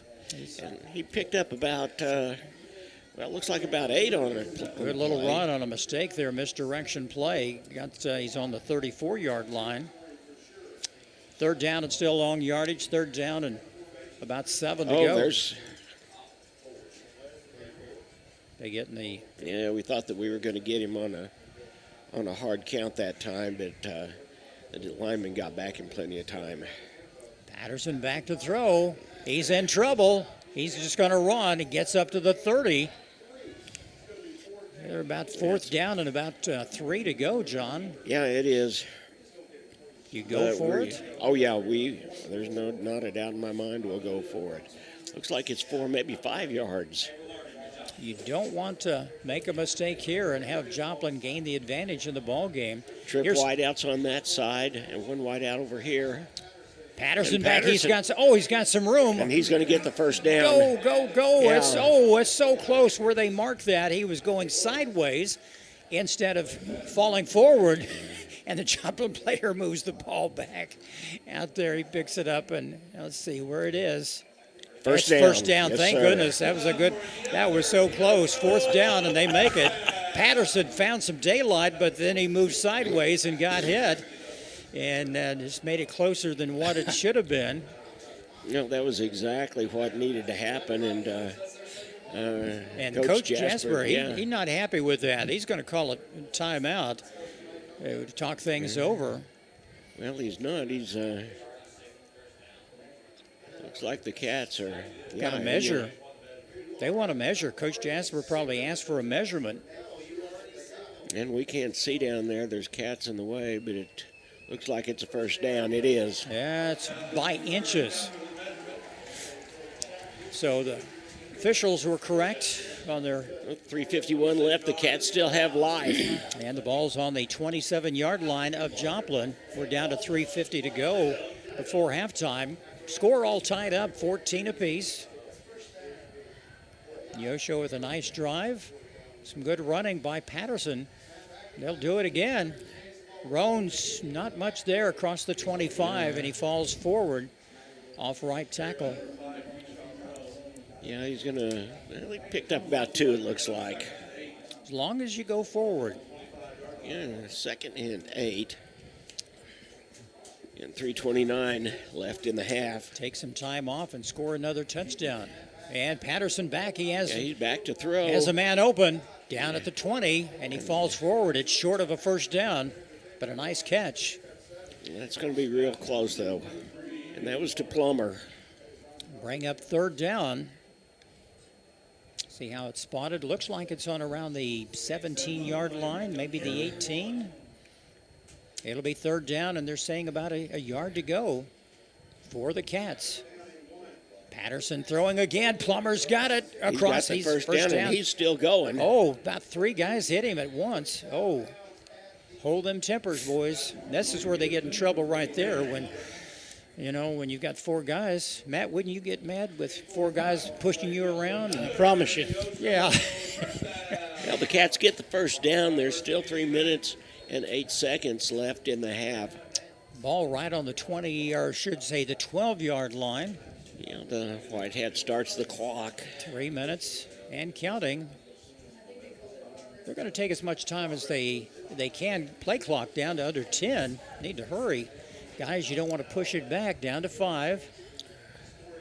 They'll run it forward. Roan off tackle. Oh, hit hard. But he keeps right on going, and he gets down, looks like just below about the 9-yard line. Yeah, 2, maybe 3 yards on that play at the most.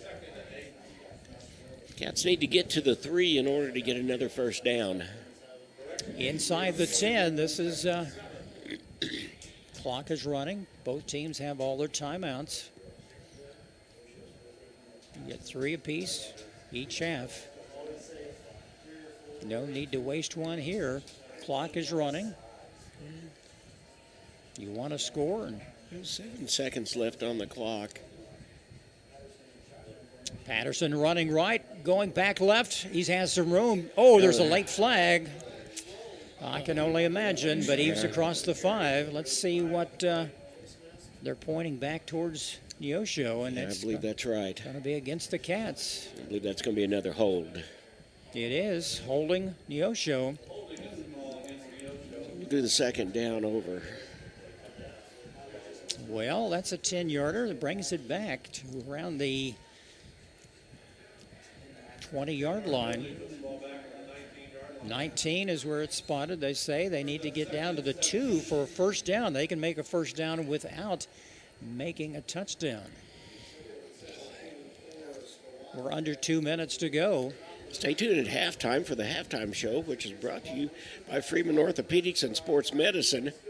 Patterson he throws it out of bounds. Yeah, he does. He just throws that one out of bounds. Wise decision on his part. Otherwise, he'd taken a big loss back to almost the 30-yard line. A lot of close games so far tonight in the COC and the Big Ten as well. Webb City up over Willard, 41-0. Still in the second period. Willard lost their quarterback last week against Neosho with a broken leg. Third down and long yardage for the Cats from the 19. He wants to throw. He's got a man open. It's intercepted at the 5. Need to grab him. He's hit at the 20, almost back to the original line of scrimmage. So the Eagles will have a minute 31 in which to... Hurdle in on the tackle that time, but yeah, that's exactly right.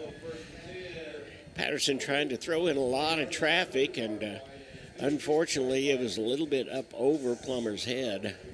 Not what you want to do, but they have to go 80 yards, and let's see what happens if the Cats can get that ball back.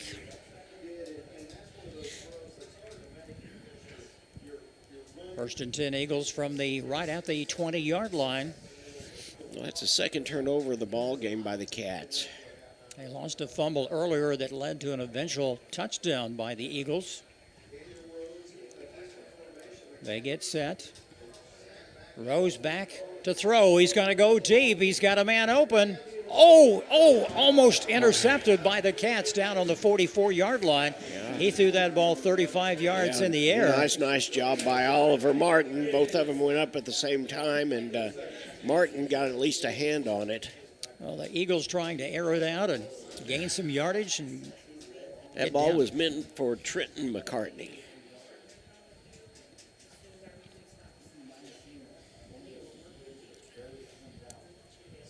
Calling the plays. They'll bring some new players in. Cadney, number 7, is down low on the near side of the field. They go back again. Run up the middle, not much there. Gain of about maybe 5 on the play. Yeah, it is. Clock runs. We're down to minute 10. That was Trayvon McCartney that time. Well, you need to hold him so here. So we just go from one McCartney to the other.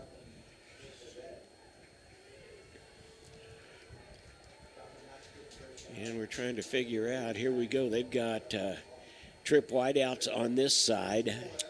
I'd look for that little bubble sweep. They run right side. Oh, it looks short. It is. It's going to be short. What do you do? 4th down, and you've got about a yard to go, but there's clock is running, 35 seconds. You don't want to turn it over right here. Well, I think that there's 26 seconds left on the clock, so the clock is going to expire before the game. They'll just run it down as much as they can. And then punt possibly, or try to draw him off sides. No, this is the 4th down, and it's going to be over with here in just a minute. Well, they got back in time. Got back in plenty of time, and there's no one was touched. And the Cats are going to get the ball.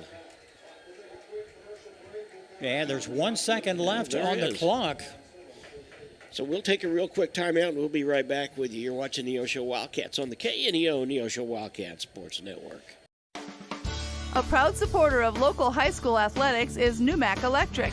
Serving Newton and McDonald County, they provide power for area homes and businesses and want to wish all the athletes much success throughout the season. For online bill pay and account information, the website is numac.com or 417-451-1515.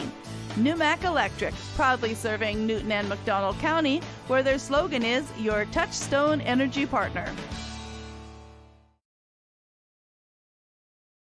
Welcome back. There is 1 second left on the clock, and it is 4th and 1. Looks like the Joplin Eagles will come back and be content to just hang on the ball and keep it out of the Wildcats' hands because they know that they're going to get the ball when it comes in the second half, Jim. Go into halftime all tied up. Ball's on the 29-yard line. Not much you can do right now. Neosho has 3 men deep.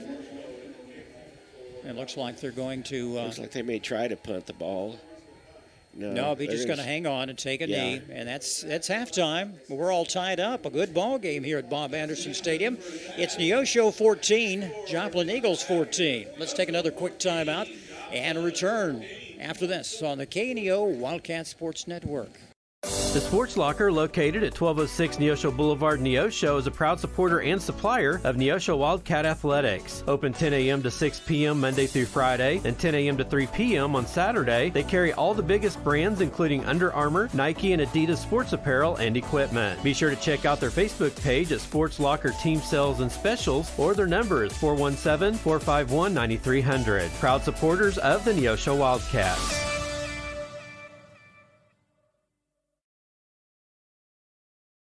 Forbes asked, and the people answered.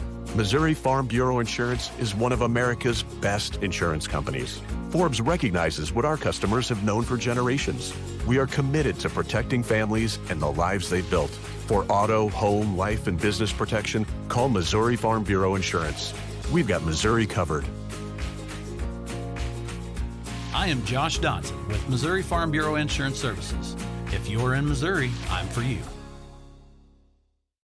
You found it, the ultimate car wash, the one that leaves your vehicle looking brand new every single time. Do we have a prep team that pre-washes? You bet. Over 300 ports applying soap to your vehicle? Yes, sir. 40 high-pressure nozzles providing over 2,500 PSI of pressure? Who wouldn't? Buff and dry features that dry your car along with combined 100 horsepower blowers? Try 150. Be careful, we might just blow you away. Welcome back to Bob Anderson Stadium. A great ball game. Neosho and Joplin all tied up at 14 apiece. Neosho hit pay dirt quickly at 11:28 in the first period on a 47-yard touchdown run by the young Mr. Roan to make it 7-0. Joplin came back on their own in the first period with a 54-yard touchdown run, or I should say a 5-yard run, and also they had a good 35, 40-yard play mixed in as well. 7-all at the end of the first period. Cats scored again, 20-yard touchdown run coming at the start of the second period. Joplin came back, and it was just back and forth after that. And that's where we stand, 14 apiece. Joplin coming out with the ball. They'll receive the kick as we start the second half. Other quick scores in the area: Republic on top of Carthage. So these are all halftime scores, 21-7. Webb City on top of Willard, 41-0. Nixa all over Waynesville, 41-0. Other scores: Lebanon on top of Kickapoo, 15-3. And Glendale over Ozark. This is halftime, 21-14. That's just a quick look at scores around the area. And John, a lot could happen in the second half of action. Yeah, it really could. Let's take time out for our halftime show, which is being brought to you by Freeman Orthopedics and Sports Medicine, and then we'll be back with the second half of play right after this. Some things in life stand out in bold contrast and are easily identified as right and as wrong. Billy Graham. We have no trouble discerning between drunkenness and sobriety, between greed and generosity, between purity and impurity. But in many critical areas of life, things which seem to be right are dead wrong. In fact, culture celebrates and promotes a lot of things that aren't God's best for you. God is a holy God. He cannot have sin in his presence. Don't trust in a way that seems right. Don't put your trust in that which appears to be reasonable. Happy are they who trust in the Lord and lean not to their own understanding. In matters which are eternal, put your trust in the only authority, God himself. You can find it all in the Bible. Learn more at findpeacewithgod.net. Click on Grow in Your Christian Faith. That's at findpeacewithgod.net. And it's from the Billy Graham Evangelistic Association. KNEO would like to thank the Big Nickel for sponsoring this portion of broadcasting on 91.7 FM. The Big Nickel is an advertising shopper for thousands of different items, from automobiles and livestock to help wanted and real estate. It covers a 70-mile radius in the 4-state area and is available in area businesses each week. Located at 2918 East 20th Street in Joplin, Missouri. Their telephone number is 417-624-4100. The Wildcat Minute is sponsored by Freeman Orthopedics and Sports Medicine, the official sports medicine provider of the Neosho Wildcats. Welcome to Wildcat Minute. I'm John Ball, and we have head basketball coach Zane Culp with us. Coach, thanks for spending a little bit of time with us today. Yes, sir. I'm happy to do it. I'm excited for the basketball season, but I've really been enjoying the football team and have several basketball players out there. It's been a really fun season. Yeah, it's amazing how many basketball players are out there right now, and that could make things a little bit difficult if the Cats do what you and I feel and hope that they're going to do, and they go deep into the playoffs. Yeah, I mean, it would make some things difficult, but not necessarily. Just like those guys are really smart, the kids we do have playing, and we had a good summer, so I think they'd roll in ready to go. They would just take them a week or so to get that basketball knack back, and we'd be ready to roll. Well, speaking of summer, tell me a little bit about your summer. What happened? How did things go? You know, this summer was the first time in a couple of years where we pretty much had everybody coming back. Of course, we lost Canton Smith, and he was a huge loss as far as just like our motor, but most of our basketball players were back. Our 3 leading scorers were back. So it was a good summer. Like, we were able to hit the ground running from day one, knowing exactly what the expectations were. And, you know, we had a really good summer, lots of learning, and getting guys figured out what our rotation's going to be. So it was a lot of fun. Well, we've been waiting for a couple of years to get to the point that we've got 3 seniors and 7 juniors on the team. Correct. Yep. We're going to have a bunch of upperclassmen versus the last couple of years where you've had 1 or 2 seniors, and some of them weren't like big-time players, but now all 3 seniors are returning starters, and then you got 7 juniors all battling for time, and almost all of them have gotten some varsity time in some capacity. So, you know, a very heavy experienced team this year, which, like you said, we've been working for the last 2 years because all these guys have been playing varsity as freshmen or sophomores. So now they're the older guys, and it's going to be make for a great season. Okay, so when officially can you start practice? We will start, I believe it's November 3rd, whatever the first Monday of November is. I think that's the right date. But, yep, we'll be starting then, and hopefully, like you said, hopefully we don't have any football players, and it's just kind of our same guys we have now with our off season, and we just keep working those guys out and waiting for football to come in. And then your first actual game's when? Oh, we have our Jamboree November 20th, and then our first game is December 2nd in Waynesville. And our home opener is December 9th against Aurora. Talk to me about that a little bit. I talked with Coach Touty about that. It's a 2.5, 3-hour bus ride to Waynesville and back. How do you combat the logistics? Do you stop along the way and let the kids get out and stretch a little bit? How do you go about that? Yeah, we're going to it'll be our first trip there, so we're going to kind of figure it out as we go. The good thing about this one is it's not a 3-game night, and we're starting the JV at 4:30, so it might give us the opportunity to get up there early, do some warm-up on the court, and then the JV game starts, and it kind of gets us in a little bit better pattern rather than trying to play the freshman game too, which would make us have to leave school really early, sit around on the bus, and then sit around for another 2 hours. So we're hoping that this setup makes it possible for us. But, it'll be just in some ways, I'm glad it's the first game of the year because right out of the gate we get battle tested on the road to go see where we're at. So I'm excited for it. Yeah, I am too. And you've got a couple of guys that have been faces on Wildcats for quite a while. Drew Harmon and Brock Franklin are back coaching with you this year again, aren't they? Yes, they're great assistants. Drew's this will be going into his 4th year with me, and then Brock Franklin, really. It's his 3rd year helping me, but it's, year 8, 9, 10, whatever you want to say, since I took over and he was playing basketball. So he's been around me for a decade. So a lot of familiarity there, and we're excited about it. And like I said, it was just good this summer. We have our whole staff back from last year, other than Tommy Sankston did go. He was our freshman coach. He went to Monette because that's where he lives. But, we don't have anybody new on staff, so we're not having to train any coaches as we go. So it's going to pay dividends. Well, you told me a little bit earlier, you're probably going to have like a 4-guard set. Yeah, we're going to, Zach Forsythe is obviously going to be a huge force and big force, but then, we just have, the rest of the guys are none of the traditional big types. We got a bunch of guards, and, I think Mason Spiva had a great summer this year playing kind of that second big occasionally, but he can stretch it out, he can shoot it, he also can handle it. He's a good defender, so he's a guy that can, if Zach needs a break, he's a guy that can go in there and give us some minutes. And then, of course, we have a couple other juniors that are traditional big men that can give us minutes if we need it, and Wyatt Sexton and Rhett Wilson. I'll tell you what we saw in Mason Spiva. He actually had a foot race for 55 yards when he caught a pass in Springfield this last summer. He's picked up some speed, hasn't he? Yeah, he's worked really hard in the weight room and the footwork and the basketball. He's done a lot of great stuff, and it's shown on the football field, and we're really excited to see him get on the floor as well. He's going to be a huge part of what we do. He came on late last year after an injury and immediately made a boost to our varsity team, so we're excited to see it. Yeah, and he can jump outside and hit the 3-ball if he has to. He's one of the best shooters on the team. I always feel good when he shoots it. He's one of those kids when he shoots it, you are more surprised when he misses it than when he makes it. You think every one of them are going in. All right, Coach, thank you so much for spending a little time with you. As always, we want to wish you a lot of luck, and go Cats!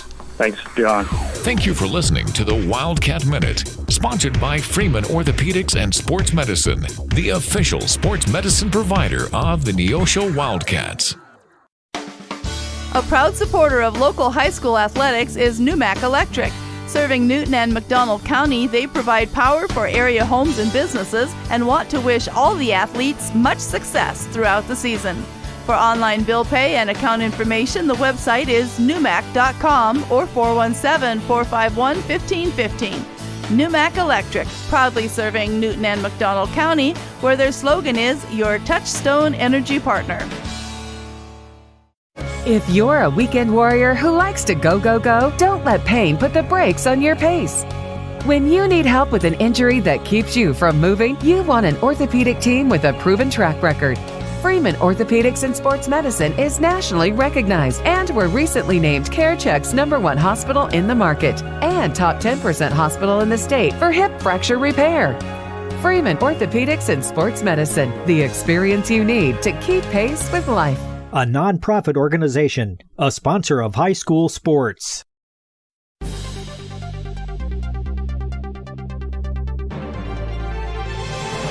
It's time for the Freeman Sports Health Minute. The Freeman Sports Team is proud to serve as the official sports medicine provider for over 20 area high schools and colleges. Welcome to another Health Minute here on KNEO. Adam Winkler here with you, joined by James Boland from Freeman Orthopedics and Sports Medicine. And today's topic we'll be discussing, James, when do we apply ice or heat to an injury? Well, you always apply ice when it's an acute injury. Acute injury is going to be something that just happened in the last 48 to 72 hours. So any sprain or strain, you always want to start out with ice. You can't hardly go wrong with ice. You can go wrong with heat. Heat would be more like my back's been hurting a week. I can put heat on it to help loosen things up before I stretch. But if I sprain my ankle or I fall on my wrist and hurt my wrist, I'm always going to want to start out with ice. For the Freeman Sports Health Minute, I'm Adam Winkler. This portion of the game is sponsored by First Community Bank, with 2 Neosho locations, 111 East Main Street and 3005 Gardner Edgewood Drive. For personal or business banking services or for loan information, their phone number is 451-3222 or 451-2025 or online at firstcommunity.net. First Community Bank, where their slogan is, where community comes first. Member FDIC, Equal Housing Lender.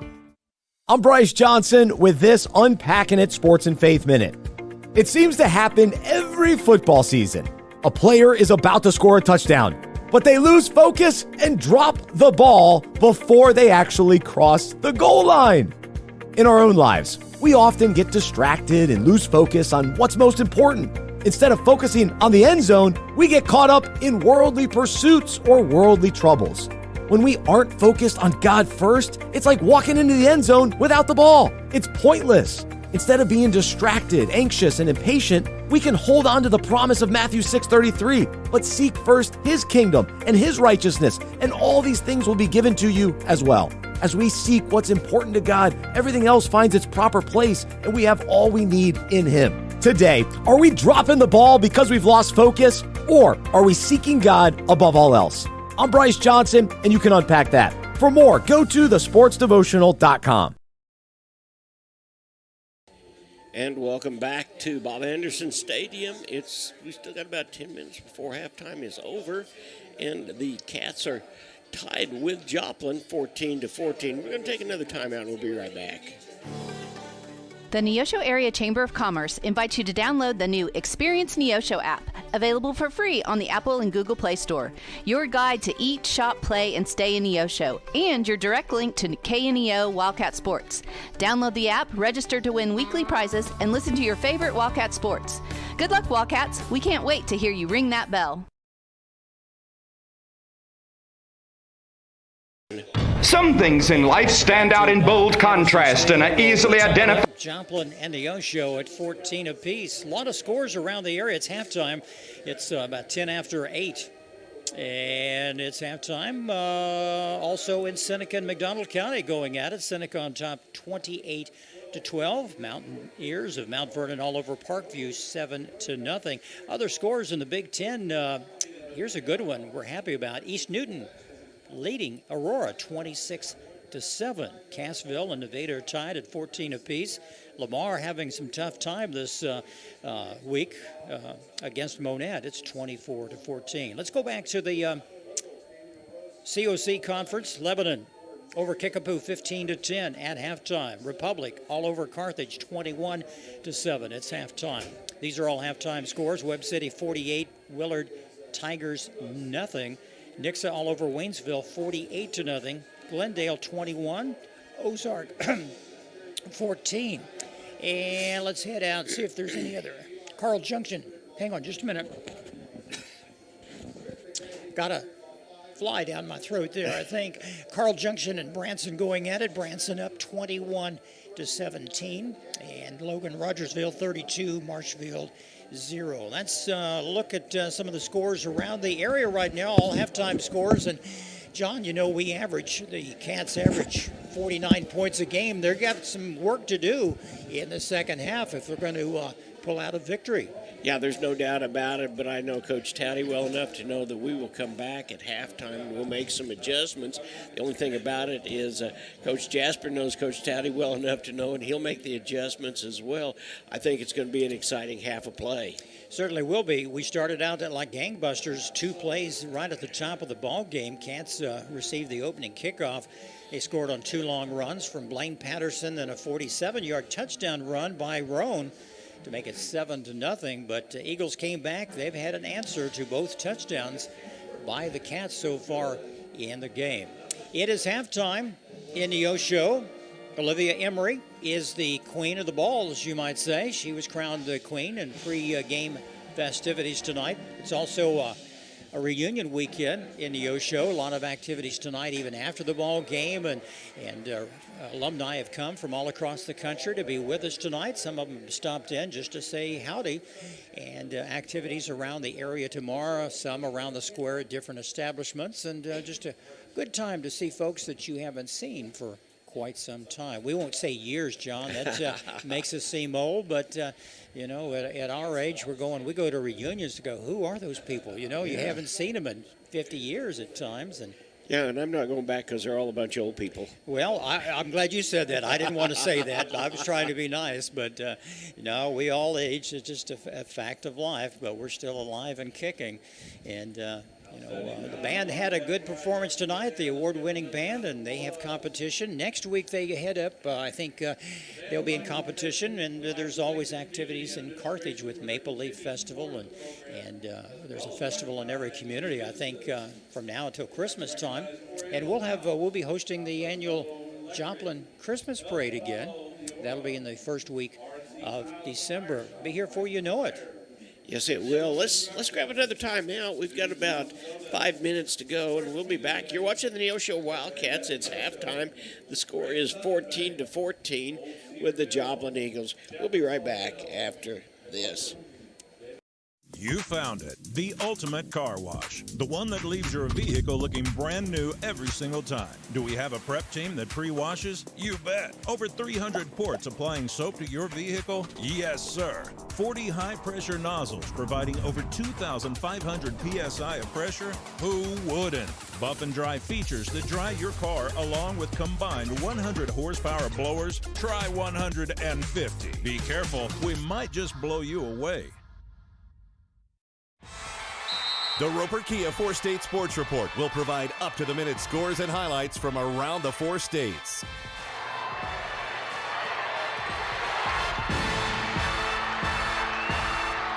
With ultimate local coverage from all your favorite teams.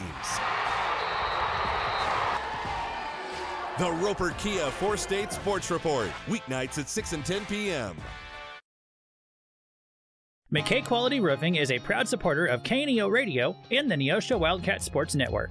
They're located in their offices at 811 South Neosho Boulevard. They specialize in roof removal and replacement of residential and commercial properties. In order to serve you better, they have offices in Neosho, Cassville, and Grove, Oklahoma.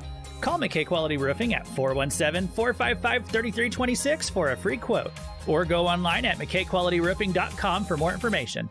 Go Cats!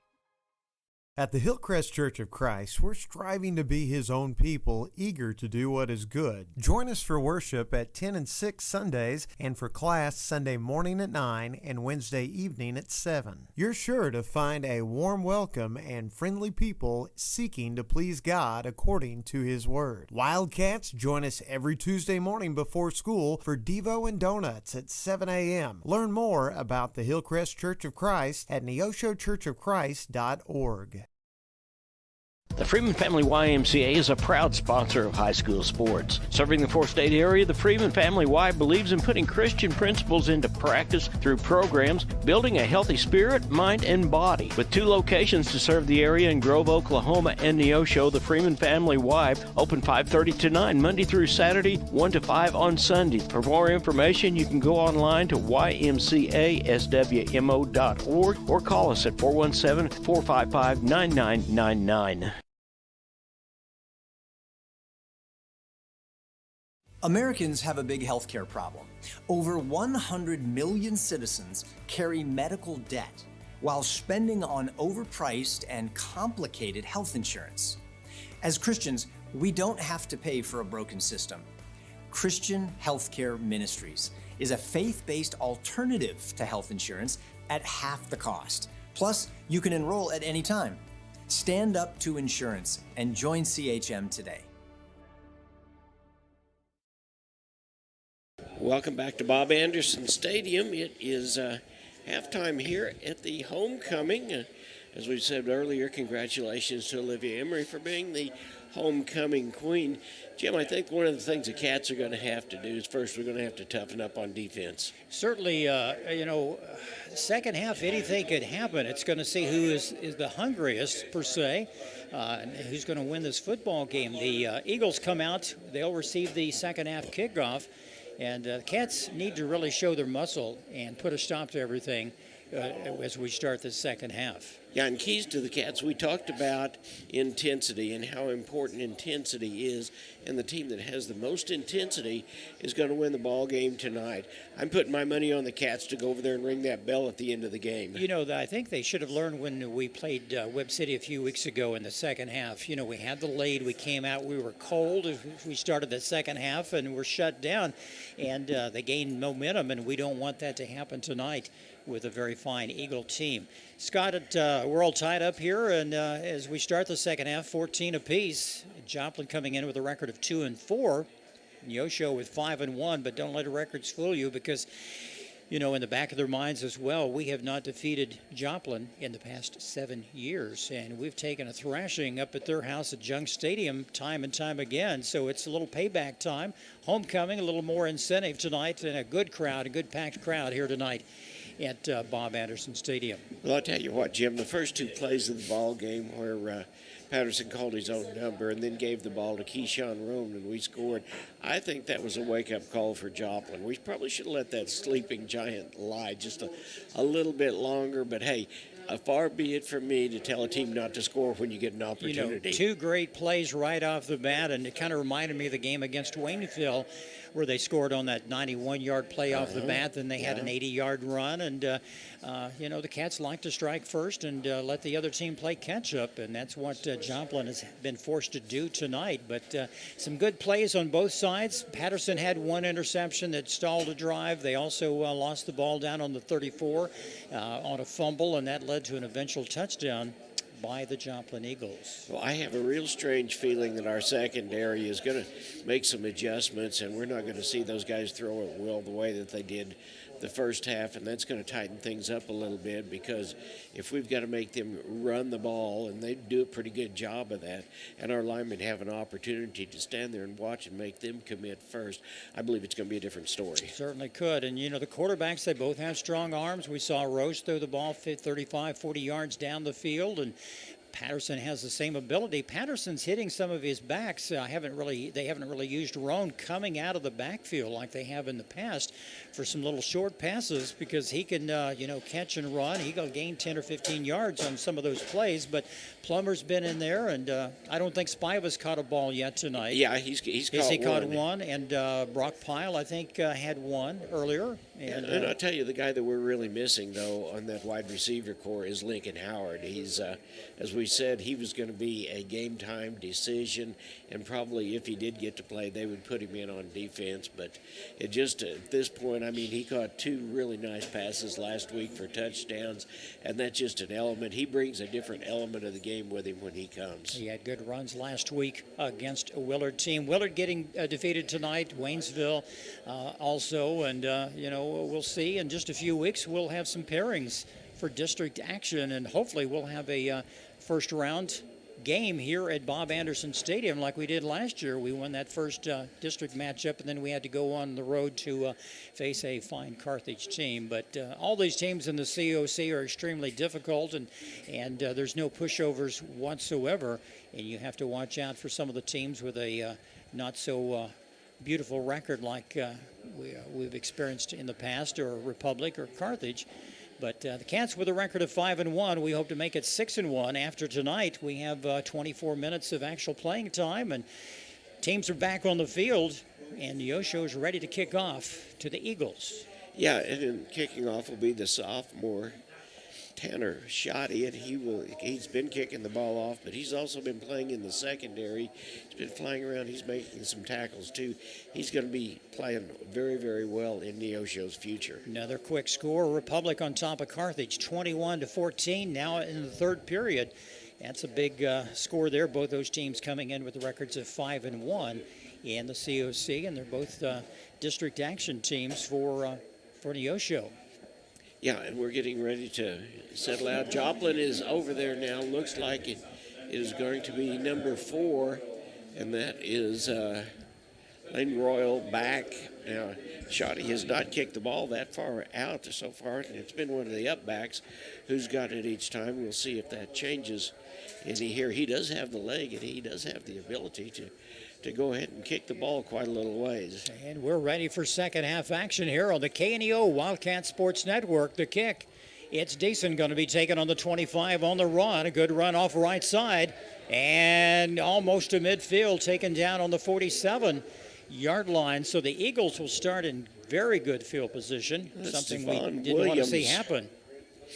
Devon Williams caught that ball in the air and took off down through there and made a really nice run out of it. So defense is out on the field first, and we knew that was going to happen, so we're ready to go. First and 10 Eagles from their own 48-yard line, just underway. Second half action here at Bob Anderson Stadium. We're tied up 14 apiece. It's been a good ball game, good crowd on both sides of the field.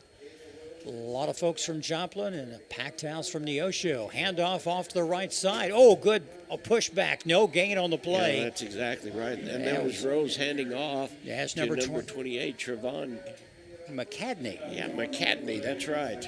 Trayvon. It's a difficult name. We don't say that very often. Now they give him a run of about a yard on the play. 2nd and 9 for the Eagles.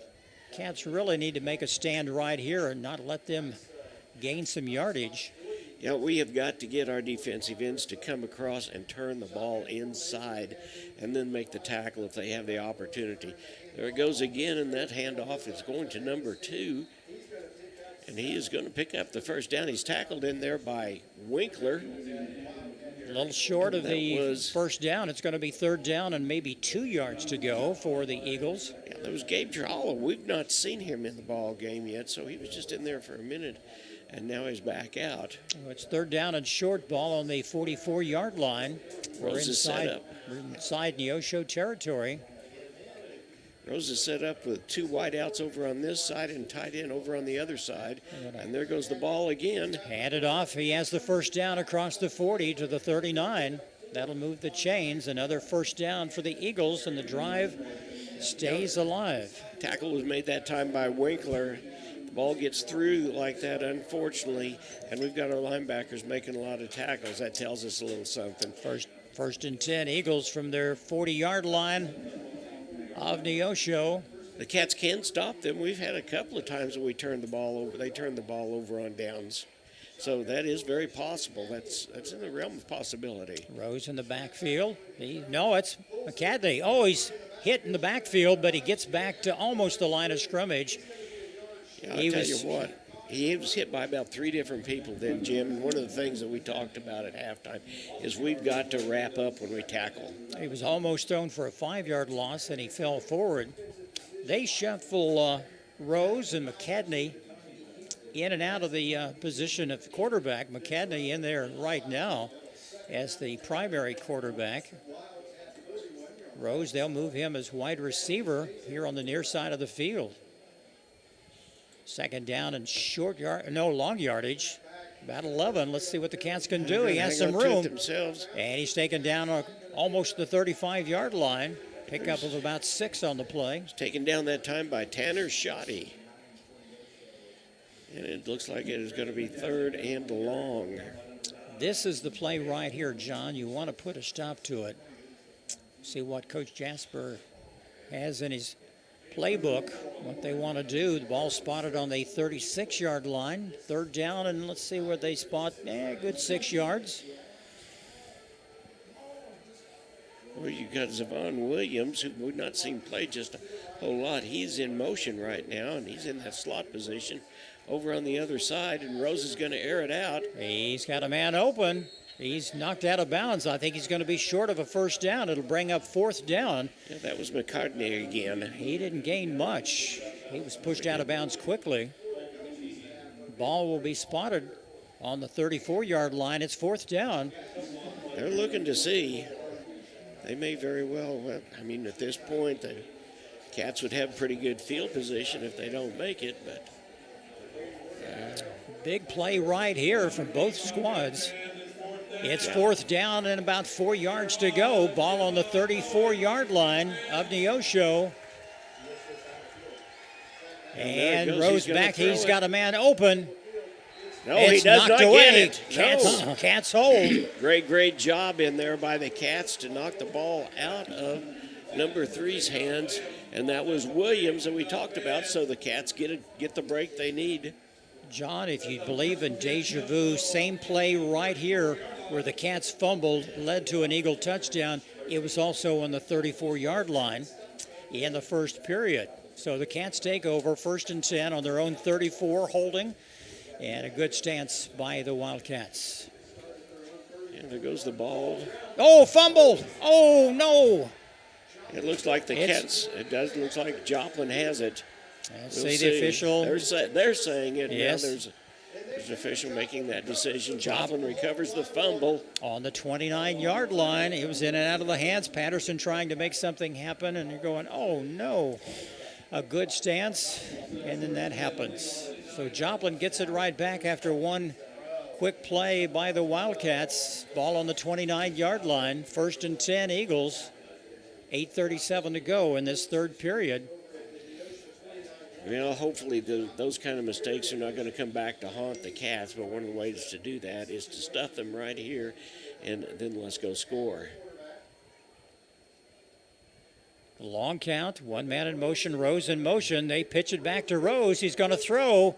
He's got a man open. It's short, incomplete, no good. Yeah, nice job that time by number 3, Haven Plummer, to go with his man step by step, and it was just a short throw. We saw them do that earlier, Jim, where they Rose actually lined up over in the wide receiver's position, and they came with that little flea flicker. I'm going to call it for lack of a better term, but it was short, so it's second and 10. Oh, this is definitely 4-down territory. The Cats need to flex their muscles. They hand it off, first man through, has some room across the 25, down to about the 22. Still short of a first down, but a nice run off right tackle. Yeah, and that is going to get it down to within about 3 yards. Ball on the 22. Clock is running. 8:10 to go here in the third period. Tied up at 14 apiece. Cats need to get a stop right here, Jim. They certainly do. 3rd down and a long 2. Hand off the first man through, and he's going to get it across the 20. Yeah. See where they spot the ball. Yeah, he's going to get into probably about the 18, it looks like. Yeah, and that's exactly what that was. That was a quick opener off of the off-tackle position. Joplin has not had a lead tonight. They've been behind. They've come back to tie it both times. They were down 7-0, 7-all, 14-7, and 14-all. 7:35 to go in the third period. It's 1st and 10 Eagles. Tied in on this side and 2 wideouts over on the far side. Rose hands off, first man through off the left, and then a gain of about 5 on the play. John, we just don't have an answer for some of those off-tackle plays tonight. No, we don't, and we are starting to wrap up. That tackle was made by Mason Spiva that time, and he was carried a little bit, but he's hung with it. And McCartney is showing that he certainly has some legs, isn't he? He does. 2nd down and a long 6 to go for the Eagles. Ball on about the 14-yard line. Cats need to hold. Here it comes again, same way. Off tackle, comes back and jukes back to the right. It's going to be close. He's probably going to be a 3rd and about 2. Cats need to make some noise here. Put a stop to this. You don't want to be down by 7 against a fine Joplin team. No, we certainly do not. 3rd down for the Eagles, 3rd down and 3. Ball spotted on the 12. And Williams across in formation on the far side. And there it goes to McCartney again. This time he's going to get the first down, it looks like. He's very close. Let's see where the line judge, they need to get just inside the 10. They'll kind of... That's 4th and looks like about a yard. Yeah. And a short yard at that. It certainly is. Well, they're going to go for it. Ball right on the 10-yard line. Sure, I don't blame them. So Can the Cats? Time to suck it up. Can the Cats do it again? We're going to find out. Oh, there's a flag. There's a flag, and that's going to be offsides. If they drew him off.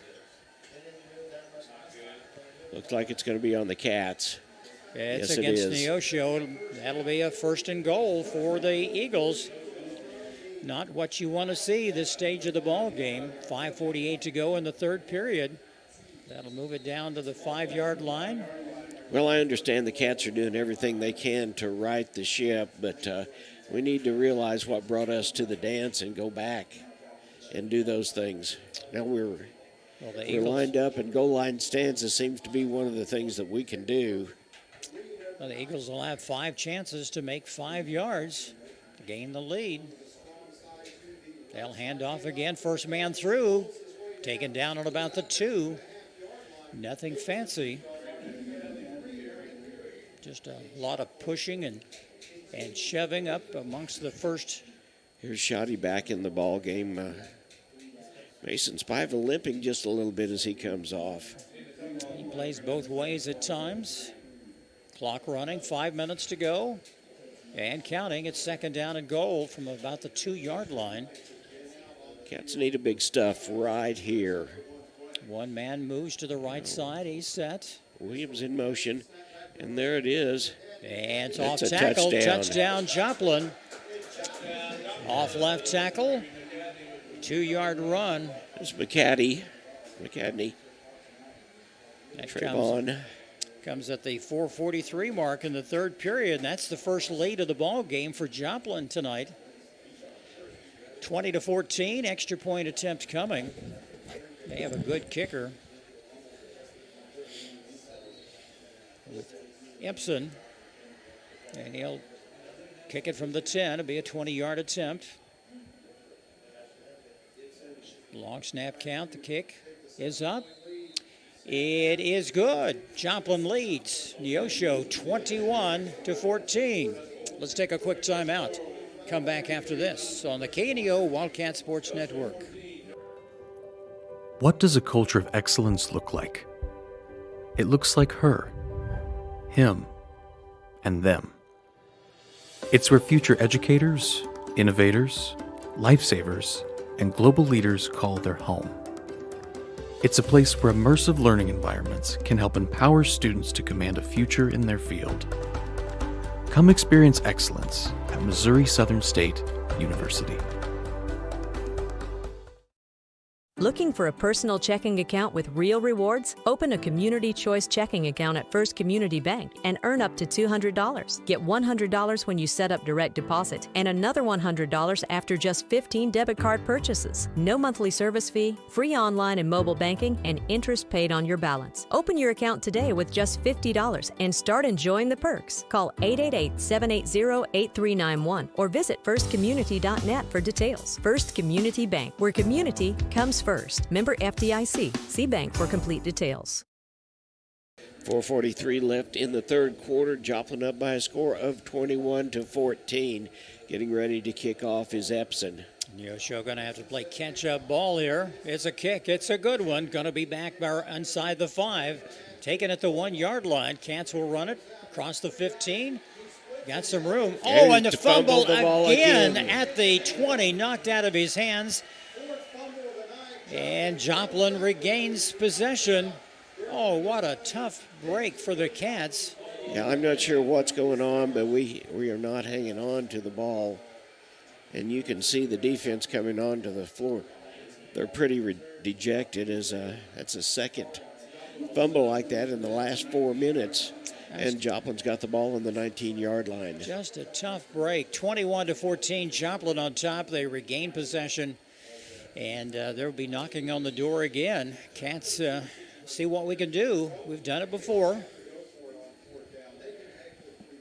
2 men here to the left side. McCadney. Rose back at quarterback.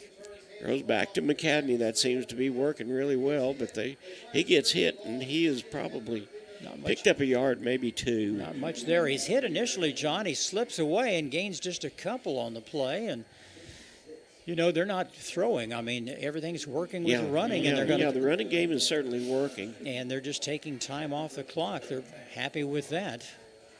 See the ball spotted on about the 18-yard line. It's 2nd down and 9. And they're just working McCadney for all he's worth, and he just keeps right on going downfield. There, we're going to air it out. He has a man. Oh, intercepted, Cats. There we go. We needed that break. And that was Tanner Shoddy that intercepted that pass. Moves it back across the 21-yard line. Boy, what a turn of events there. Yeah, the Cats needed that. Boy. We've said for years, Jim's defense makes opportunities for the Cats, and that's exactly what they did that time. Shoddy in the right place at the right time, and the Cats get the ball back. Let's just hang on, boys. Don't they have some stick-em or something, John? They can put That's on the 22-yard line. 1st and 10 Cats, 3:49 to go in this third period. 21-14. Joplin just gained the lead for the first time of the ball game. We need a first down right here, and the ball goes Patterson. to Patterson. He calls his own number, and he gets out of bounds at about the 26, 27-yard line. Gets a little room as long as he can go forward. A lot of time left in this ball game. This has been a thriller tonight, John. And well, that's a good turnover for the Cats. They needed that. They needed it really, really bad that time. 2nd down and long 5 to go for the Cats. Patterson back. He has a man. Oh, almost. Yeah, that ball was to Cayman Rome, and he just went right through his hands, I believe. You have to catch those. That would have been a first down. Now it's going to be 3rd down and still long yardage. Long 5, almost 6 yards to go for the Cats. You don't want to have to punt and give it back, right back to them. Well, we've got trips out on the far side and then Roan on this side. Patterson. And here it comes. We're going to throw the ball again. He's got and that one got him, and he's got the first down, and he keeps going down over the 40-yard line. Yeah, bring him down on the 41. A nice play of about 12, 13 yards. And, boy, we needed that one right there. First down, Cats, 41-yard line. 3:30 to go in this third period. Cats are moving the ball. Another throw, this time to the other. This is to Roan again. He's down to the 50, and he's going to be in Joplin territory, it looks like. Very close to another first down. See how it's marked. It is that's going to be a first down, you bet. Another 10-yard pickup. They'll set the chains, blow the whistle, and let's go, boys. Here we go again. He's going to throw. He wants to throw. He's got some room to run. Let's go, Blaine. Oh, what a catch. No. Yeah, let's see. There's no flag. Yeah, there's no flag. The other announcers thought he maybe went across the line, came back, and that's a no-no. There's a loss of down. And there's 2nd and 10. Okay. That's not what they called. I like 2nd and 10 better than 2nd and 20. Yeah. Here it comes. There it goes to Patterson. He gives to the other Roan and Kayshawn, and that may... No flag. He was hit around the head and pulled back. Well, he sure was. He was going to pick up about 3. So now it's 3rd and about 7 for the Cats. 2:50 and running on the clock, third quarter. Joplin on top, 21-7. Patterson throws quick. He's got the other Roan. Yeah, and there's another first down. He's going to get across the 35-yard line before he's out of bounds. Well, the Cats are on the march right now. Just need to hang on to the ball and don't make any mistakes, fellas. They got this ball on the 21 after a nice reception by Mr. Shoddy. Patterson's got some room on the right side, down to the 25. Yeah, it looks like he is going to be about a yard short. John, we're wearing out their defensive line because we're pushing them back and gaining good 7-8 yards on every play. I said a yard short. Looks like it's about 3, I guess, from up here. I'm wishful thinking. But here we go. Roan again. This is given to Roan, and he's up the middle, and he's got the first down, and he is still going. He is still moving the pile. Let's blow the whistle. I'm surprised the refs don't blow the whistle before somebody gets hurt out there. Because that play was definitely stopped. Yeah, it was. And its ball is going to set up on about the 18-yard line. 1st and 10 Cats. They're on the march. 2 minutes to go in the third period. Rock pile in motion. Pile up the motion. There's Roan pulling the pile down to about the 11-yard line. Another nice pickup right up the middle. And that's going to make it 2nd and about 4.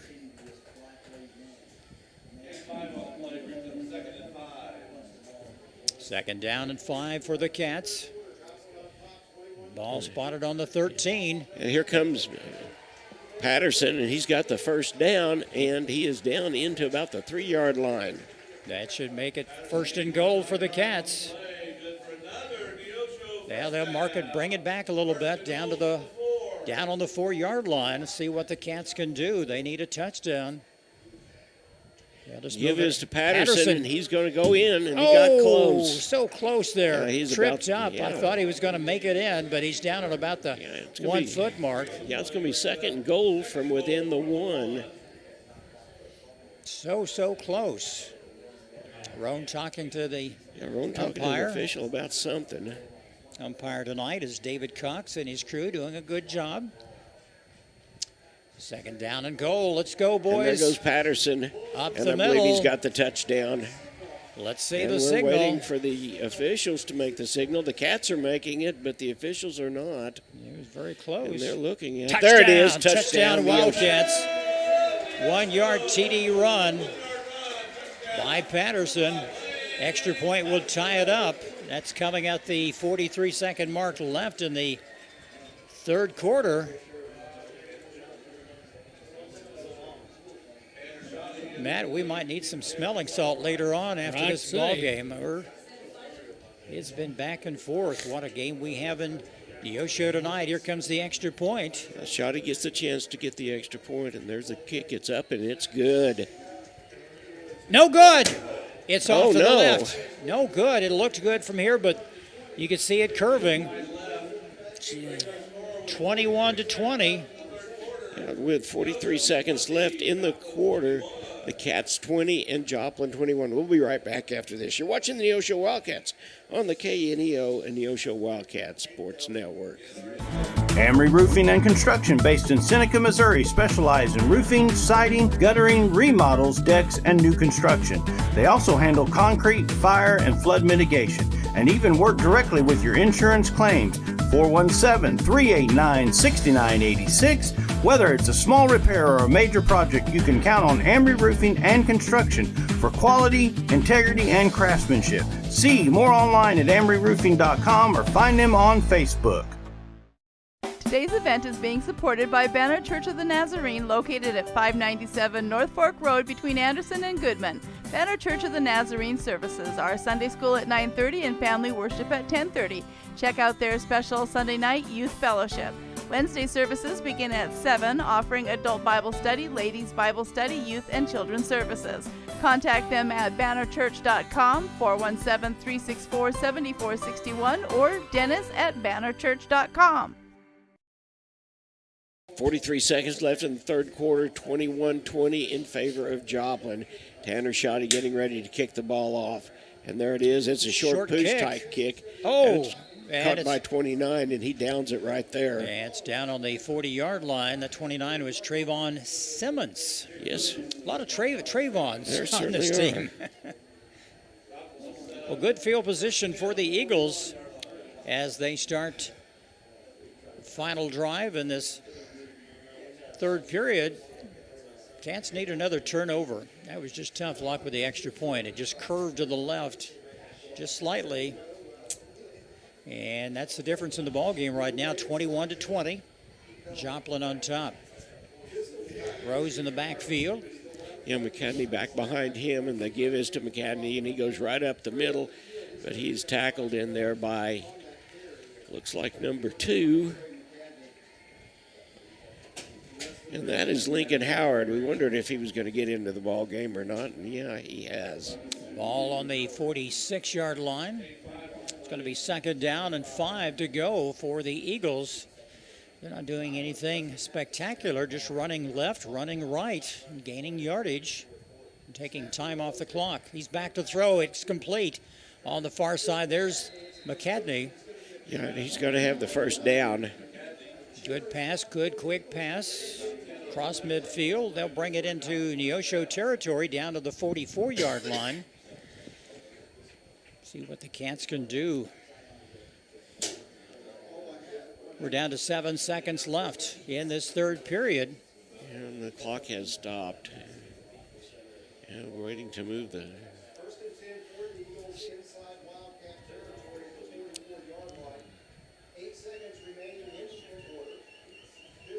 Rose back. He's going to hand off again, running left. He is brought down about the 40-yard line. Let's see if the clock will run, and that's the end of the third quarter. Our score, Joplin 21, Neosho 20. Let's take a quick timeout and return after this on the KNEO Wildcat Sports Network. If you're a weekend warrior who likes to go, go, go, don't let pain put the brakes on your pace. When you need help with an injury that keeps you from moving, you want an orthopedic team with a proven track record. Freeman Orthopedics and Sports Medicine is nationally recognized and were recently named CareCheck's #1 hospital in the market and top 10% hospital in the state for hip fracture repair. Freeman Orthopedics and Sports Medicine, the experience you need to keep pace with life. At Calvary Neosho, we aren't your grandmother's church, because she lives in Akron, Ohio, and that would be a terribly long commute for church. But if she did live in Neosho, we at Calvary would be delighted to have her come visit us. And since you live here, we would definitely like you to come visit us. Then, when your Nana comes to visit for Christmas, you can bring her to church and introduce us to her. We're sure she is a delightful lady. You can find us at Facebook/Calvary of Neosho, or join us in person at 3650 Oak Ridge Extension. We gather for worship Sundays at 10:30 a.m. Calvary Neosho. Not your grandma's church, but we'd sure like to meet her. It's the start of the fourth quarter, and Joplin has the ball. They've got trip wideouts over on this side, Jim. They need to put a stop to this right now. Force a turnover. McCadney in motion. Number 7. McCadney. Oh, he's wide open. He's got one man to beat. Roan trips him up at the 10-yard line. And a good 25-yard run down the left side of the field. Yeah, he was wide open that time. There was nobody even close, and Roan ran over from his safety position. He is so quick, he made that look easy. Ball on the, let's see where they spotted on the 10. Looks like ball it is on the 10-yard line, that's right. So it'll be first and goal from the 10. Just underway in the fourth quarter. And they hand it off to McCadney. He just runs right up the middle, calls his own number. He's in at quarterback. Looks like he'll pick up about 3. Well, the Eagles have done very little through the air, just a few quick short passes, not amounting to much, and most of their damage tonight has been on the ground. They'll send 2 men here to the far side on the... Well, I'll tell you what. The end of this ball game, win, lose, or draw, and there goes McCadney right up the middle. And Neosho's going to stop and think, what would it have been without those 4 turnovers? That is so true. That's been the costly factor tonight, and you add in the extra point, the missed extra point attempt on this last touchdown by the Cats. Ball inside the 5-yard line. It's third down and goal. Yeah, the Cats need to make a stop. You know they'll probably run. Yeah, this is 4-down territory. There's no doubt about it. So the Cats have got to make 2 stops right here. And that ball's given to McCadney, and he's going to be stopped. Oh, and nice. He's going to be thrown for a loss of about 2 yards. Push back. Too bad that wasn't fourth down, but it's fourth down now, and the ball's on about the 6.5-yard line. So it's like they'll go for the full marbles. Let's see, unless they bring in a kicking game. They've got an outstanding kicker, John. I mean, we've seen him kick that good 60 yards in the air, and they're going to try a field goal. Yeah, It'll be from the 13. That'll be a 23-yard attempt. And I'm trying to see who that is. Is that Epson? Yeah, that's... Yeah, number 13. Yeah, that is Epson. And the kick is up. And It's it is good. Field goal for Joplin coming at the 9:46 mark. And that brings our score 24-20. And we'll take a quick timeout and return after this on the KNEO Wildcat Sports Network. Access Family Care serves all of your health care needs, from behavioral health to dental services to primary medical needs. AccessFamilyCare.org, Women's Health, OBGYN services. AccessFamilyCare.org, with locations across Southwest Missouri. AccessFamilyCare.org, quality, convenient health care. Access Family Care medical and dental clinics, building relationships, providing great care. A business impact partner of KNEO 91.7 FM is For State Printing in Anderson, Missouri. Serving the area since 1982, they specialize in screen and offset printing services and have promotional products. For State Printing also has a retail store, County Clothing Company, that offers McDonald County spiritwear and Christian apparel. More information at 417-845-6929 or online at forstateprinting.com. Joplin, based on a field goal, is up by a score of 24-20, and Epson is getting ready to kick off, Jim. It's a little short kick this time. Yep, man's going to take it. He slides in about the 33-yard line, and not bad field position for the Cats. No, that is good field position for the Cats. They tried to fool him because Epson can kick it all the way back to the end zone, 55, 60 yards, but that was a short one. And we're not going to complain because the Cats will be starting. Actually, they move it back a yard. 33-yard line is where they'll start inside their own territory. And let's see what Mr. Patterson and crew can do to get back in this ball game. It's a good opportunity to go long and go fast. Roan around the right side. He's thrown down at the 40-yard line. A good pickup of about 6 on the play. A lot of time left. 9:35 to go in the game. You know, that field goal says something about Coach Jasper's respect for our defense, but it also gives us an opportunity. We can come back and score and be ahead in this ball game. And he knows that we can score quickly. You just have to be on your toes. Second down and short yardage. Oh, a fumble. Oh, come on, guys, get it. Oh, no. Joplin's got it. Joplin's got it. Patterson couldn't hang on, and they're going to take over on about the 32-yard line. Just another costly mistake for the Cats. Well, 5 fumbles, 5 turnovers, and Joplin's in business.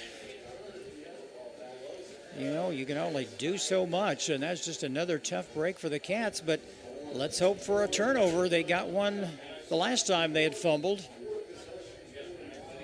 Joplin was trying to get a little greedy and put this game away, and Cats said, no, we're not going to lay down and die. 1st and 10 for the Eagles from their 32-yard line in Neosho territory. And the give is to McCadney, and he's going to wide open. He's going to score. Roan's going to, got him down again on the 10. I think we've seen that play before. I think we have. Same McCadney tackle at the 10. Yeah. They're going to bring the chains down. Let's see if it's inside the 10. It'll be 1st and goal. It's going to be right at the 10, so it is 1st and goal. See what the Cats can do. The defense is making a stand. They have worked hard tonight to try to keep the Cats into this ball game. 1st and goal, Eagles. Handoff up the middle. Right tackle down to the 5.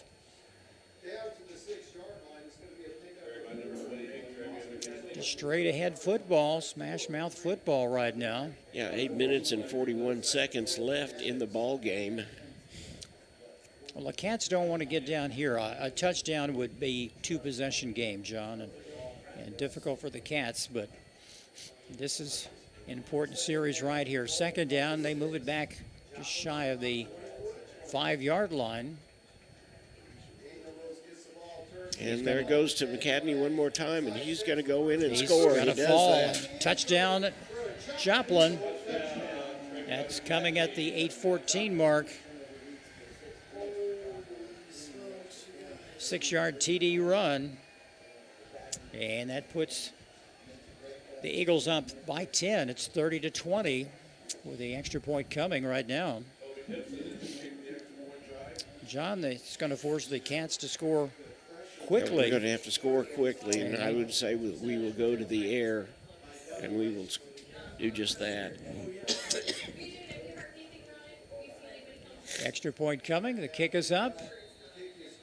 And it's good. Our score with 8:14 to go in the ball game. It's 31-20. Joplin on top of Neosho. We'll take a timeout and come back after this on the KNEO Wildcat Sports Network. A business impact partner of KNEO 91.7 FM is 4State Printing in Anderson, Missouri. Serving the area since 1982, they specialize in screen and offset printing services and have promotional products. 4State Printing also has a retail store, County Clothing Company, that offers McDonald County spiritwear and Christian apparel. More information at 417-845-6929 or online at 4stateprinting.com. Amory Roofing and Construction, based in Seneca, Missouri, specialize in roofing, siding, guttering, remodels, decks, and new construction. They also handle concrete, fire, and flood mitigation, and even work directly with your insurance claims. 417-389-6986. Whether it's a small repair or a major project, you can count on Amory Roofing and Construction for quality, integrity, and craftsmanship. See more online at amoryroofing.com or find them on Facebook. 8 minutes and 14 seconds left in the ball game. The Cats are down by 11, and we're going to have to do something really special to get out of this hole, Jim. I would assume they'll probably go to the air. There's another nice long kick going to be taken on about the 5-yard line by the Cats. And he gets up. He has some room across the 25, close to the 30-yard line. Nice little return, about 25 yards. Yeah, and that ball was taken by number 20 for the Wildcats.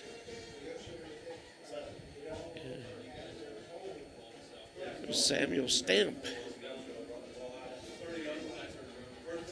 Cats are going to have to get going and get going quick. 1st and 10 Cats from their own 30-yard line. 8:09 to go. 2 wideouts on this side and 2 on the other side. And Patterson goes to the... Oh, they dropped the ball. He had it. He was wide open. Oh, they give the ball to Joplin. Well, they're saying that the ball did not go across the line of scrimmage, so it wasn't actually a pass. It was a lateral, and they give the ball to Joplin. Joplin has got it back. They're saying a fumble. Touty is right there with the umpire, and I'm not sure that... And the Cats are still standing. They're still looking around. Yes. I thought it was an incomplete pass. Well, I thought it was too. Well, they're giving it to Joplin. Joplin is lined up. They have their offense on the field, and they've reset the chains. So another costly mistake by the Cats. They'll kind of switch gears. Coach Touty not very pleased with that. No, he's not. Not pleased at all, and neither is this crowd. They're letting the officials know about it.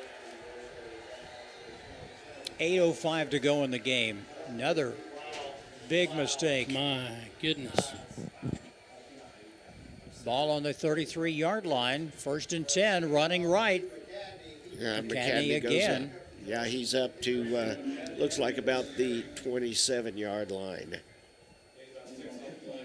John, I'm just kind of in disbelief. That just seemed like an incomplete pass. Yeah, that's exactly what I thought. He didn't have possession. I thought, well, maybe he had possession and then was tackled and lost the ball, but no, he did not have possession of the ball. Well, their thought is that he was behind the line of scrimmage. If that was the case, then that was definitely a lateral, and that made it a fair ball. But that's not the way that play was designed. Nope. Nice run off left tackle. Enough for a 1st and 10 down to the 20-yard line for the Eagles. Clock down to 7:22. They'll stop it momentarily. Just a lot of mistakes by the Cats here in the second half. The second half has most definitely been all Joplin Eagles. Because they had the chance to tie it up, and the extra point was missed. Well, there goes someone out on the field. It looks like it's a hold, 10-yard penalty against Joplin. Yeah, that's a trainer that's going out there. I guess he thought. Well, it's second down and long yardage, about 13 to go. 14 is what they're officially saying. For the Eagles, ball on the 38-yard line. Long count.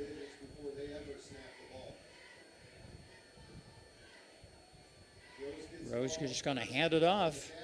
Has some room down to the 35. Gain of about 2 on the play. Not much there. Well, John, if you're Joplin, all they have to do is just really run the clock. Just control the ball and milk it down until there's not much time left. It is a 2-possession ball game. Cats have got to get the ball, and they've got to score twice. They need to be grabbing for that ball as much as they can. The ball spotted on the 36-yard line. Not much of a gain. There's 10 seconds on the play clock. Yeah, there's trip rights over on this side, and the ball is given to number 36, and he is stopped right there. And number 36 is Elijah Hurl. It's going to bring up fourth down and still long yardage, about 11 to go, maybe 12 yards to go for the Eagles. They'll take as much time as they can. 5:53 to go in the ball game. They'll just milk that clock. Under 20 seconds on the play clock. They'll just let that run down as much as they can. Yeah, I would be interested to see. They're not going to throw the ball, I don't believe. They will go for it. Fourth and about 12 for the Eagles. They're going to, there's a flag right there, delay of ball game. So that'll go back 5 yards, but at this point they don't care. Gives them more room to punt. Clock is stopped at 5:27. So if the Cats get the ball, they'll have a long way to go.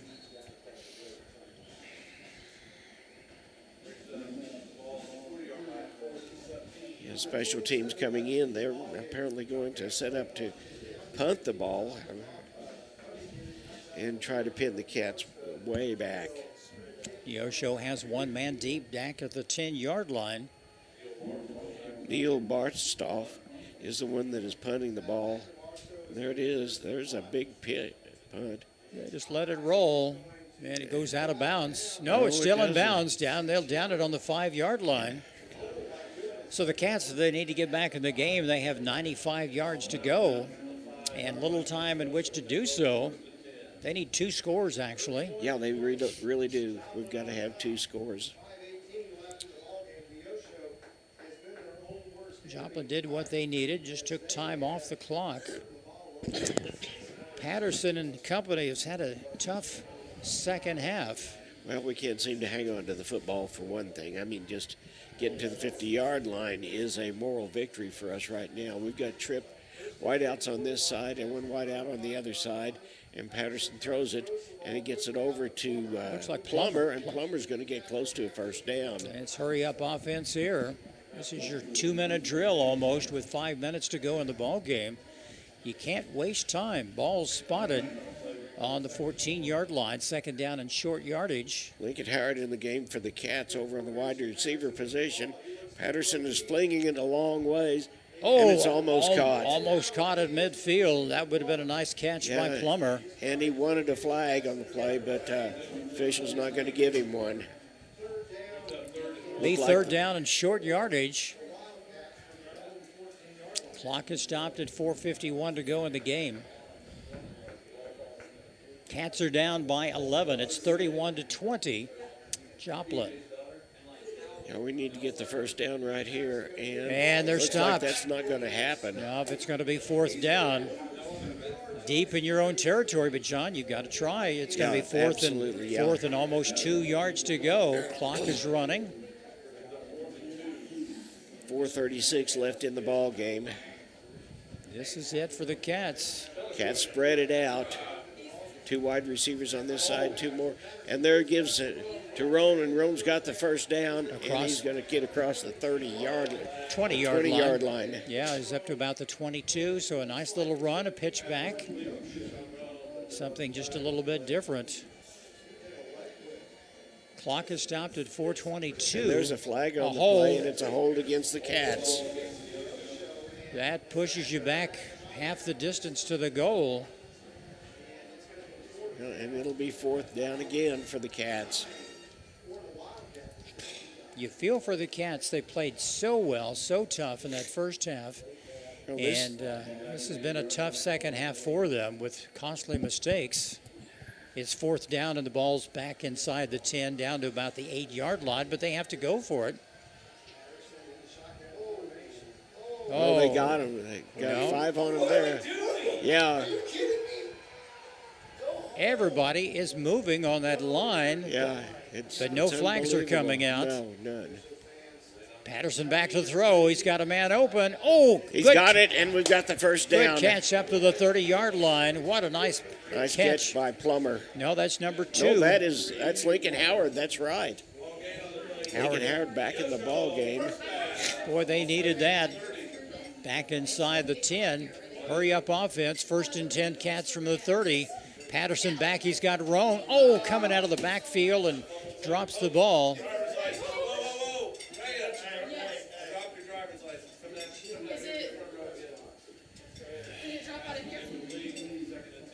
And it's going to be 2nd and 10 for the Wildcats. There's all kinds of things going on up here in the press box. A little extracurricular stuff going on. But a lot of noise. Little this, little that. Yeah. Patterson back. He's deep. He's being flushed out of the pocket. He's going to run. He's going to run. He'll pick up. He can run forward, Blaine. Oh, he's hit backwards and pushed back to the original line of scrimmage. Back across the 30.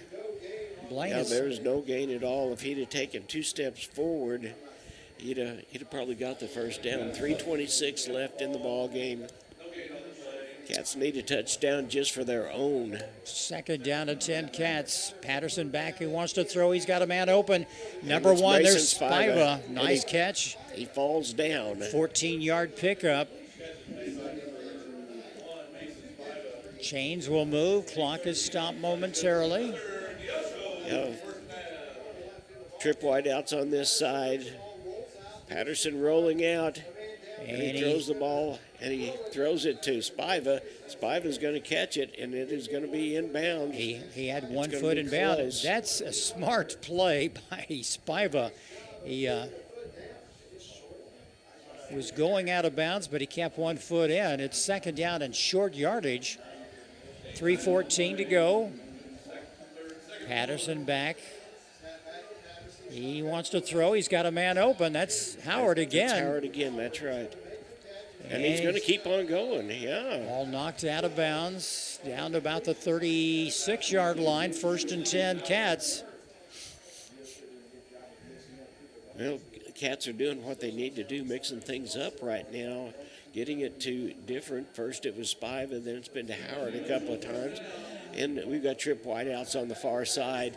Patterson back to throw, and he's got Patterson. Oh, what a nice Howard, and he makes the reception. Nice catch and inside the ball down on the 2-yard line. Nice catch inside the 5. They'll spot it on the 4. It looks like before he went down. 3 minutes to go in the game, and the Cats are knocking at the door one more time.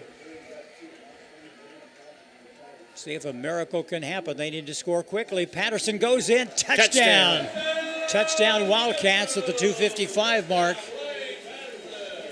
4-yard TD run by Mr. Patterson. I would say we'll go for 2 right here. You would think so. The score now is 31-26. Yeah, that missed extra point is costly, but they would have needed to go for 2 anyway. They have a good field goal kicker, but they need to get the ball back. All the teams have their timeouts. Here's the extra point attempt, going for 2. Patterson running right. Go, Blaine, get in there, get it. Oh, he's in there, touchdown. Yeah, it's good. Extra point is good. 31-28. What a game this has turned into. Looks like that there is was there a flag down? Yeah. It looks like it was. There are the officials on the far side are talking right now, but he did get the extra point. Yeah, and they signaled the touchdown, so whatever it'll be, it's going to be assessed on the kick. And it may be a face mask. And they would assess that on the kickoff, I would assume. The The extra point touchdown is good. Yes. Unsportsmanlike conduct against Neosho. So that would push them back further instead of kicking off from the 40. So Joplin, John, would have pretty good field position. Yeah, they would. Coach Touty out talking right now to find out what happened. 31-28, under 3 minutes to play. Joplin will receive the kickoff. Neosho needs a miracle, a turnover. Joplin's been actually running at will tonight in the second half, John. And well, what that has done, if the penalty is where we think it's going to be, is basically going to nullify any opportunity for an onside kick. Yeah, you don't want to just give it to him at the... No, because it'll go back to the 30, looks like the 25-yard line. Yeah, it says 15 yards. You're right.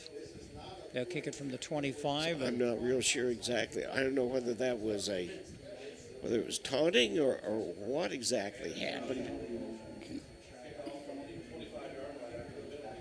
Something we just don't know. You can't be doing those things this time of the game. It's just not heads-up football. But well, there is 2:55 left in the game.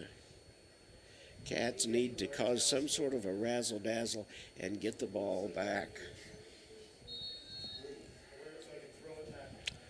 Well, Neosho will kick it from their 25-yard line. Everybody's lined up for Joplin on the 35. Excellent field position coming for Joplin if they can hang on to the football. Yeah, we may very well try it onside. Yeah, it's a little pooch kick taken on the 40. Yeah, it's caught by Wolf. And he's going to be brought down at the 50-yard line. Right there. Yeah. And Joplin will have excellent field position, but, you know, Joplin will be content with just running the clock down. Sure they will. And the Cats, they have 3 timeouts remaining, all 3 of their timeouts, so they can stop the clock if we can. Well, we'll keep it right here. The Cats need a turnover in the worst way. Right now, we proved that we can go down and make the score. That's exactly what we've got to do again. What a ball game this has been for a homecoming crowd in Neosho. No one has left the stands. This has been a thriller. It is the fourth quarter. There is 2 minutes and 47 seconds left in the game, and the Cats are going to have to tackle the ball. McCadney is quarterback. He's running left. He gets away from one tackler, brought down at the 45. Gain of about 5 yards on the play. Clock is running. And you will see them run back and forth that way. That way it will keep the clock running. They're going to do everything they can to stay in bounds. And they'll take as much time, let that play clock run down as without calling a timeout. Clock still running. We're down to 2:15. Yeah, number 3, Williams, looks like he's limping around over there, but they're not going to call timeout. They're going to keep things running. Second down and 6 to go. Ball on the 46-yard line. Trip wideouts on this side, but they're not going to throw the ball. And that ball went to McCartney, and he picked up about 2, maybe 3. Yeah, they're going to call a timeout right here. Stop the clock under 2 minutes. 3rd down and 4. It's a good move by the coach. And we will just keep it right here. If we can just get the ball back, we'd have a chance. We want to thank some of our sponsors while we've got this timeout. We want to thank the Neosho School District, of course, People's Bank of Seneca, Missouri State University, Dig Right Equipment Rental, Compton CPA Group, First Community Bank, 86 Mini Storage, Pro Lube Tire and Auto Center, Southwest Missouri Bank, Farm Bureau Agent Josh Dobson, Freeman Orthopedics and Sports Medicine, Calvary Baptist Church, Neosho Daily News, and Crowder College. We'd like for you to stay tuned after the ball game for the post-game show with Coach Touty that is brought to you by Arvest Bank, and then the drive home scoreboard show, which is brought to you by Freeman Orthopedics and Sports Medicine. John, here's the play of the game right here. Cats need to hold him to get the ball back. 3rd and 4 from the 44-yard line. Yeah, and Rose, he's just going to McCadney, run it himself, and he's got the first down. He's across the 40 down to about the 39 before he's pulled down. And that's another first down for Joplin. That is a tough break. We needed that ball back right there. We really did. Let's see there. Well, they've got the change set, but here. Yeah, and they're just taking their time. The clock is running. Clock now at minute 30 to go. Cats have 2 timeouts left, but they'd like to utilize those the best they can. Need to put a stop, and there's a flag. Clock will stop there. Illegal procedure against the Eagles. They'll move it back 5 yards. Ball will be brought back to the 44. Shoddy out and Mason Spiva in. So what a game this has been, back and forth all night. Joplin on top 31-28.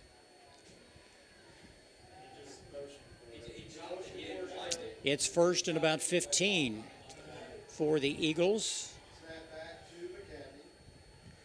And goes back to McCaddy. He's running. He grabbed him by right his there. shirt. Nice Got him. job that time by, and let's see who that is. I believe that is Jackson Erdl. Another timeout for the Cats. Minute 9 left in the ball game. Second down and 15. A lot of what ifs here, John. You need to put a stop to them. Yeah, you really do. Cats are down to their final timeout. You know, if they get another first down, that's your game. Yeah, I mean, pretty much. They can take all the time they want off the clock. Just take a knee, basically, and. Yeah, I think, and Coach Jasper's out there talking to the David Cox, the head official out there, and one of the line judges about something. I'm not sure exactly what it is.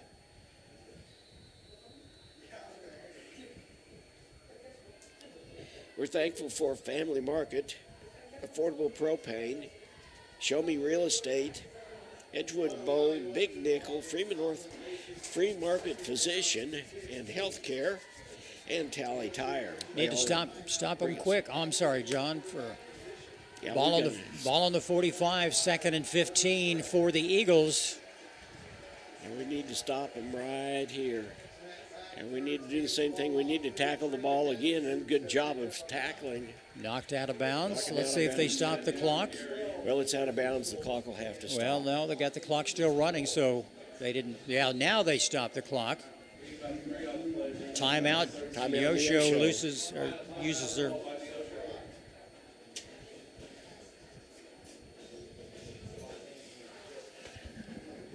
Here's your play. That's third down and 13. Yeah, all the Wildcats all the time. Check out the Neosho Wildcat dedicated video portal on kneo.org. It's a site dedicated completely to your Neosho Wildcats. Watch the games live and see the upcoming game schedules on the Neosho Wildcat portal at www.kneo.org. Well, John, realistically, if they do not get a first down on this play, they can hold the clock. Neosho's out of timeouts, and they could just run that play clock down and give Neosho maybe realistically 10 to 15 seconds left. Yeah, no more to than work that, with. that's for sure. And so it's going to be tough for the Cats. It could be done. We're hopeful. And the ball's spotted on about the 42-yard line. It's third down, and a long 12 to go for the Eagles to get a first down.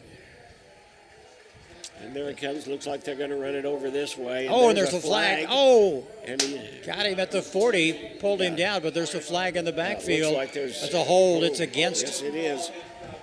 You almost want to decline it and set up fourth down, because they just take more time off the clock. 53 seconds left in the ball game.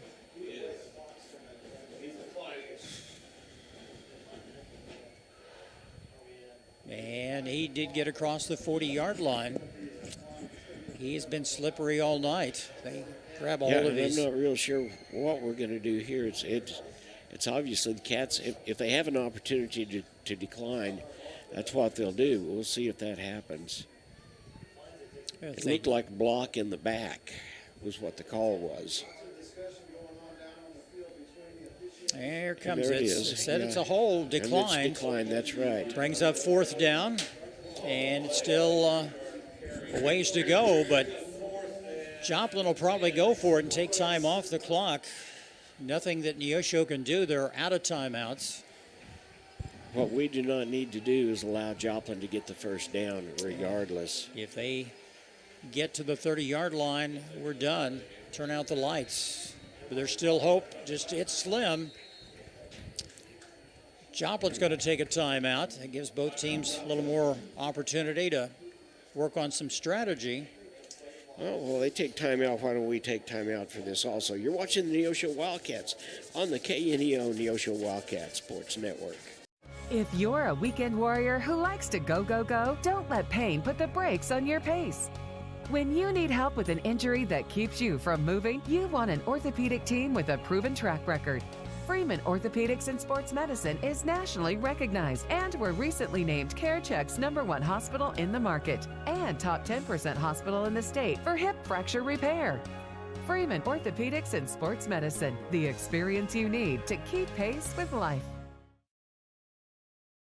All right, 53 seconds left in the ball game. Joplin up on Neosho, 31-28. Jim, what do we do? You got to hold them here, or that's the ball game. And, if you do that, you hold them, and you're going to have maybe 50 seconds. The clock will stop if on the turnover of downs. Well, it looks like that they're going to punt the ball and try to pin us back. That's exactly what they're doing. And there is a punt, and it goes all the way back, and I believe it's down to the 2-yard line. It didn't go out of bounds. What a nice kick by Joplin. So the Cats, if they want to get into this ball game and win this one, they're going to have to go 98 yards. That was a good punt. It was a great punt, and it went exactly where it needed to go. And Aiden Plummer, who was back to receive the punt, couldn't do anything but stand there and watch it. It's 31-28. There's 46 seconds left to go in the ball game, and you can't make any mistakes here. We need those long runs. We need like 2 plays like the start of the game. Patterson back to throw. He's got a man open. Howard, it's in and out of the hands, almost intercepted to the 40-yard line. That was a good effort. Yeah, it was 26 that was on that, and that was Hayden Wolf, and he and Lincoln Howard went up for it at the same time. We're going to try it again, 2nd and 10 from the 2-yard line. Clock is down to 40 seconds. Patterson's going to throw, this time to Howard again. He's thrown. Yeah. He got up to about the 7-yard line. Let's hurry, boys. Yeah. Clock is running. You can't stop the clock. You need to get out of bounds. We needed to get out of the end zone a little bit there, too. 3rd down. He's going to go back again and throw. What about a flag? No flag, but he has the 1st down. He got to the 15. He got out of bounds. Clock is stopped. 17 seconds. That's a little bit of breathing room. We'll move the chains. They need to be ready to go. Ball on the 20. 1st and 10 Cats. 17 seconds left in the ball game. We've got 2 wideouts on the far side, 2 wideouts on this side, and here it comes. He needs a try. He wants to go. He's going to throw it in the middle of the field. A good pass. It's complete. Brock Pyle. He's going. He's up to the 45. You can't stop the clock. That's the problem. What a nice play. Clock is stopped because of the chains. Got to move. Let's go, boys. You've got 55 yards to go for a touchdown. This could be the last play of the ball game. They just spiked it. Let's talk things over. Yeah. Be 2nd and 10. Yeah, and they actually started the clock before the chains were set. But it will be 2nd and 10 at this point, and we'll do the same thing again, I would think. Nice play. Brock Pyle just worked good 25 yards up the middle of the field. Here's your last play of the game. 1st and 10 Cats from the 45. They need 55 for a touchdown. Patterson back to throw. He's got a man open. It's incomplete. And that's the end of the ball game. That's it. The final. Joplin 31. Neosho 28. What a ball game this has been. John, we'll come back and take a wrap and talk with the coach after this. We'll take a quick timeout on the KNEO Wildcat Sports Network. Locally owned, operated, and here for you. Check out the new face of the Neosho Daily News, covering Newton County, highlighting area residents, businesses, school news, sports, and more. Find us on Facebook at Neosho Daily News or call 417-451-1520. Go get 'em, Wildcats! The Sports Locker, located at 1206 Neosho Boulevard, Neosho, is a proud supporter and supplier of Neosho Wildcat Athletics. Open 10 a.m. to 6 p.m. Monday through Friday and 10 a.m. to 3 p.m. on Saturday. They carry all the biggest brands, including Under Armour, Nike, and Adidas sports apparel and equipment. Be sure to check out their Facebook page at Sports Locker Team Sales and Specials, or their number is 417-451-9300. Proud supporters of the Neosho Wildcats.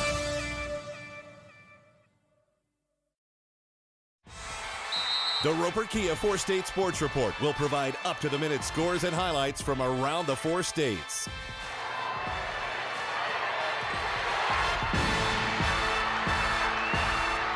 With ultimate local coverage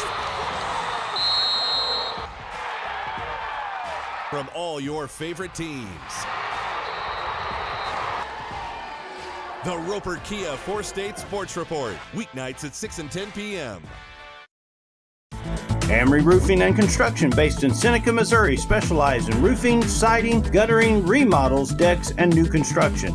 They also handle concrete, fire, and flood mitigation, and even work directly with your insurance claims. 417-389-6986. Whether it's a small repair or a major project, you can count on Amory Roofing and Construction for quality, integrity, and craftsmanship. See more online at amoryroofing.com or find them on Facebook.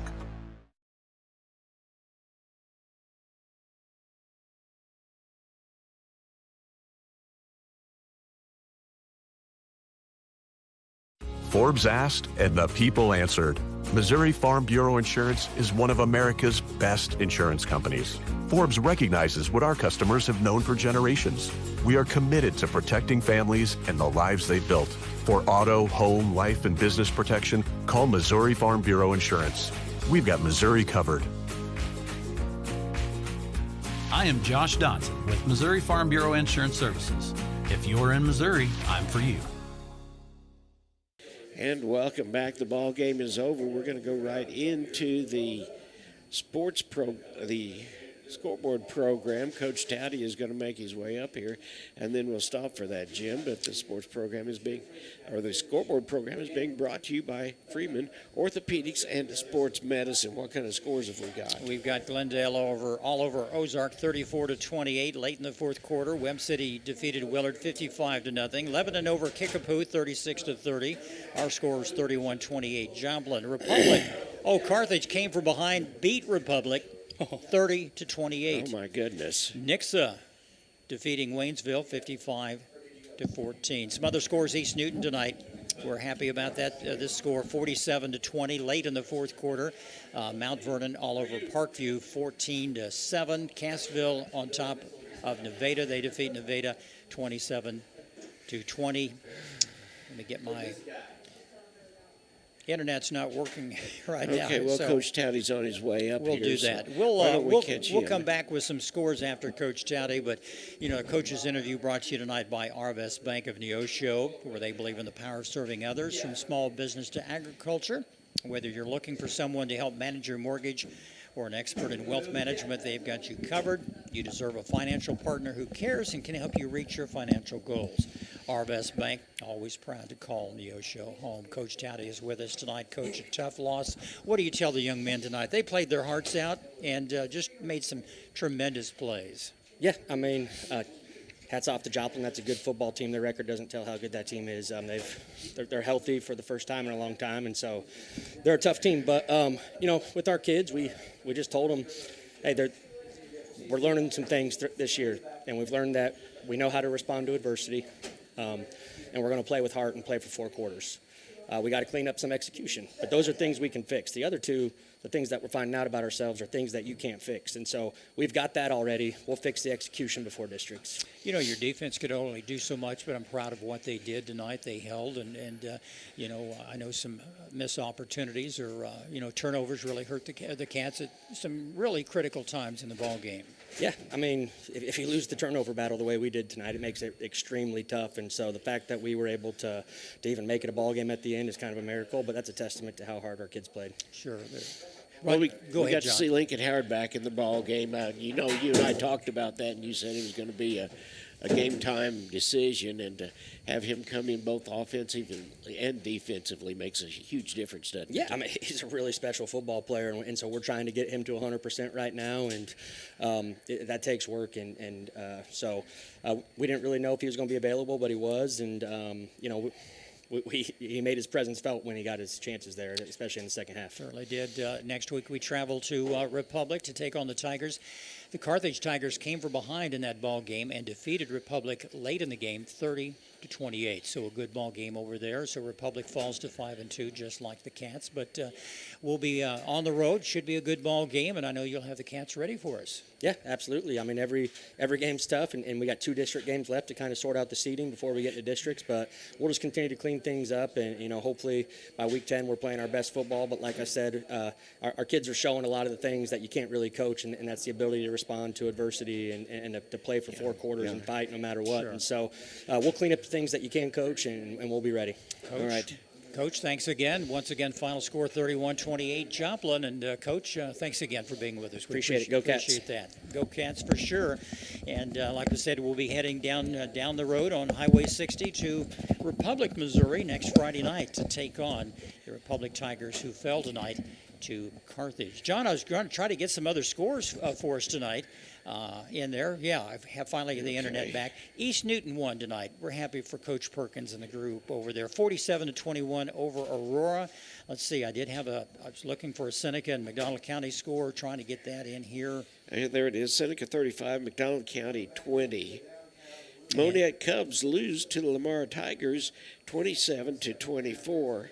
And like you said, East Newton wins decisively 47-21. And that's a look at most of the scores. Carl Junction fell to Branson. Branson is in our district, and they improved to 5-2 as well. So that's why this game tonight was really important, because you don't want to fall back in the standings and jeopardize not getting a home field advantage on that first game in districts. But still, we've got a lot of football left. West Plain defeated Poplar Bluff tonight 41-12. That's the big games of importance for us tonight. Diamond lost to Stockton 52-14. Sarcoxy lost to Marionville 40-0. Lockwood all over New Heights Christian last night. That score was 63-8. Well, Jim, here's what we know. The girls took one last night hard on the chin with a 7th inning walk-away home run. The boy Cats took one tonight hard on the chin. But being a Neosho Wildcat, you never, ever give up. And I expect both of those teams to come back, and we're going to see some great, great football, and we're certainly going to see some great softball next week. You know, we lost to Webb City by 3. We've lost to Joplin by 3. And a couple of years ago, we were losing by 30, yes, we were, to those teams. So we've made a lot of progress. And like I say, Coach mentioned tonight, just those turnovers, that's what hurt us at some key times in the ball game. And when you have to play catch-up against a very fine Joplin team, you came up on the short end of the stick. But they played their hearts out. We're still proud of the Wildcats, and they'll regroup and rebound. And we'll head down the road next week to play at Republic.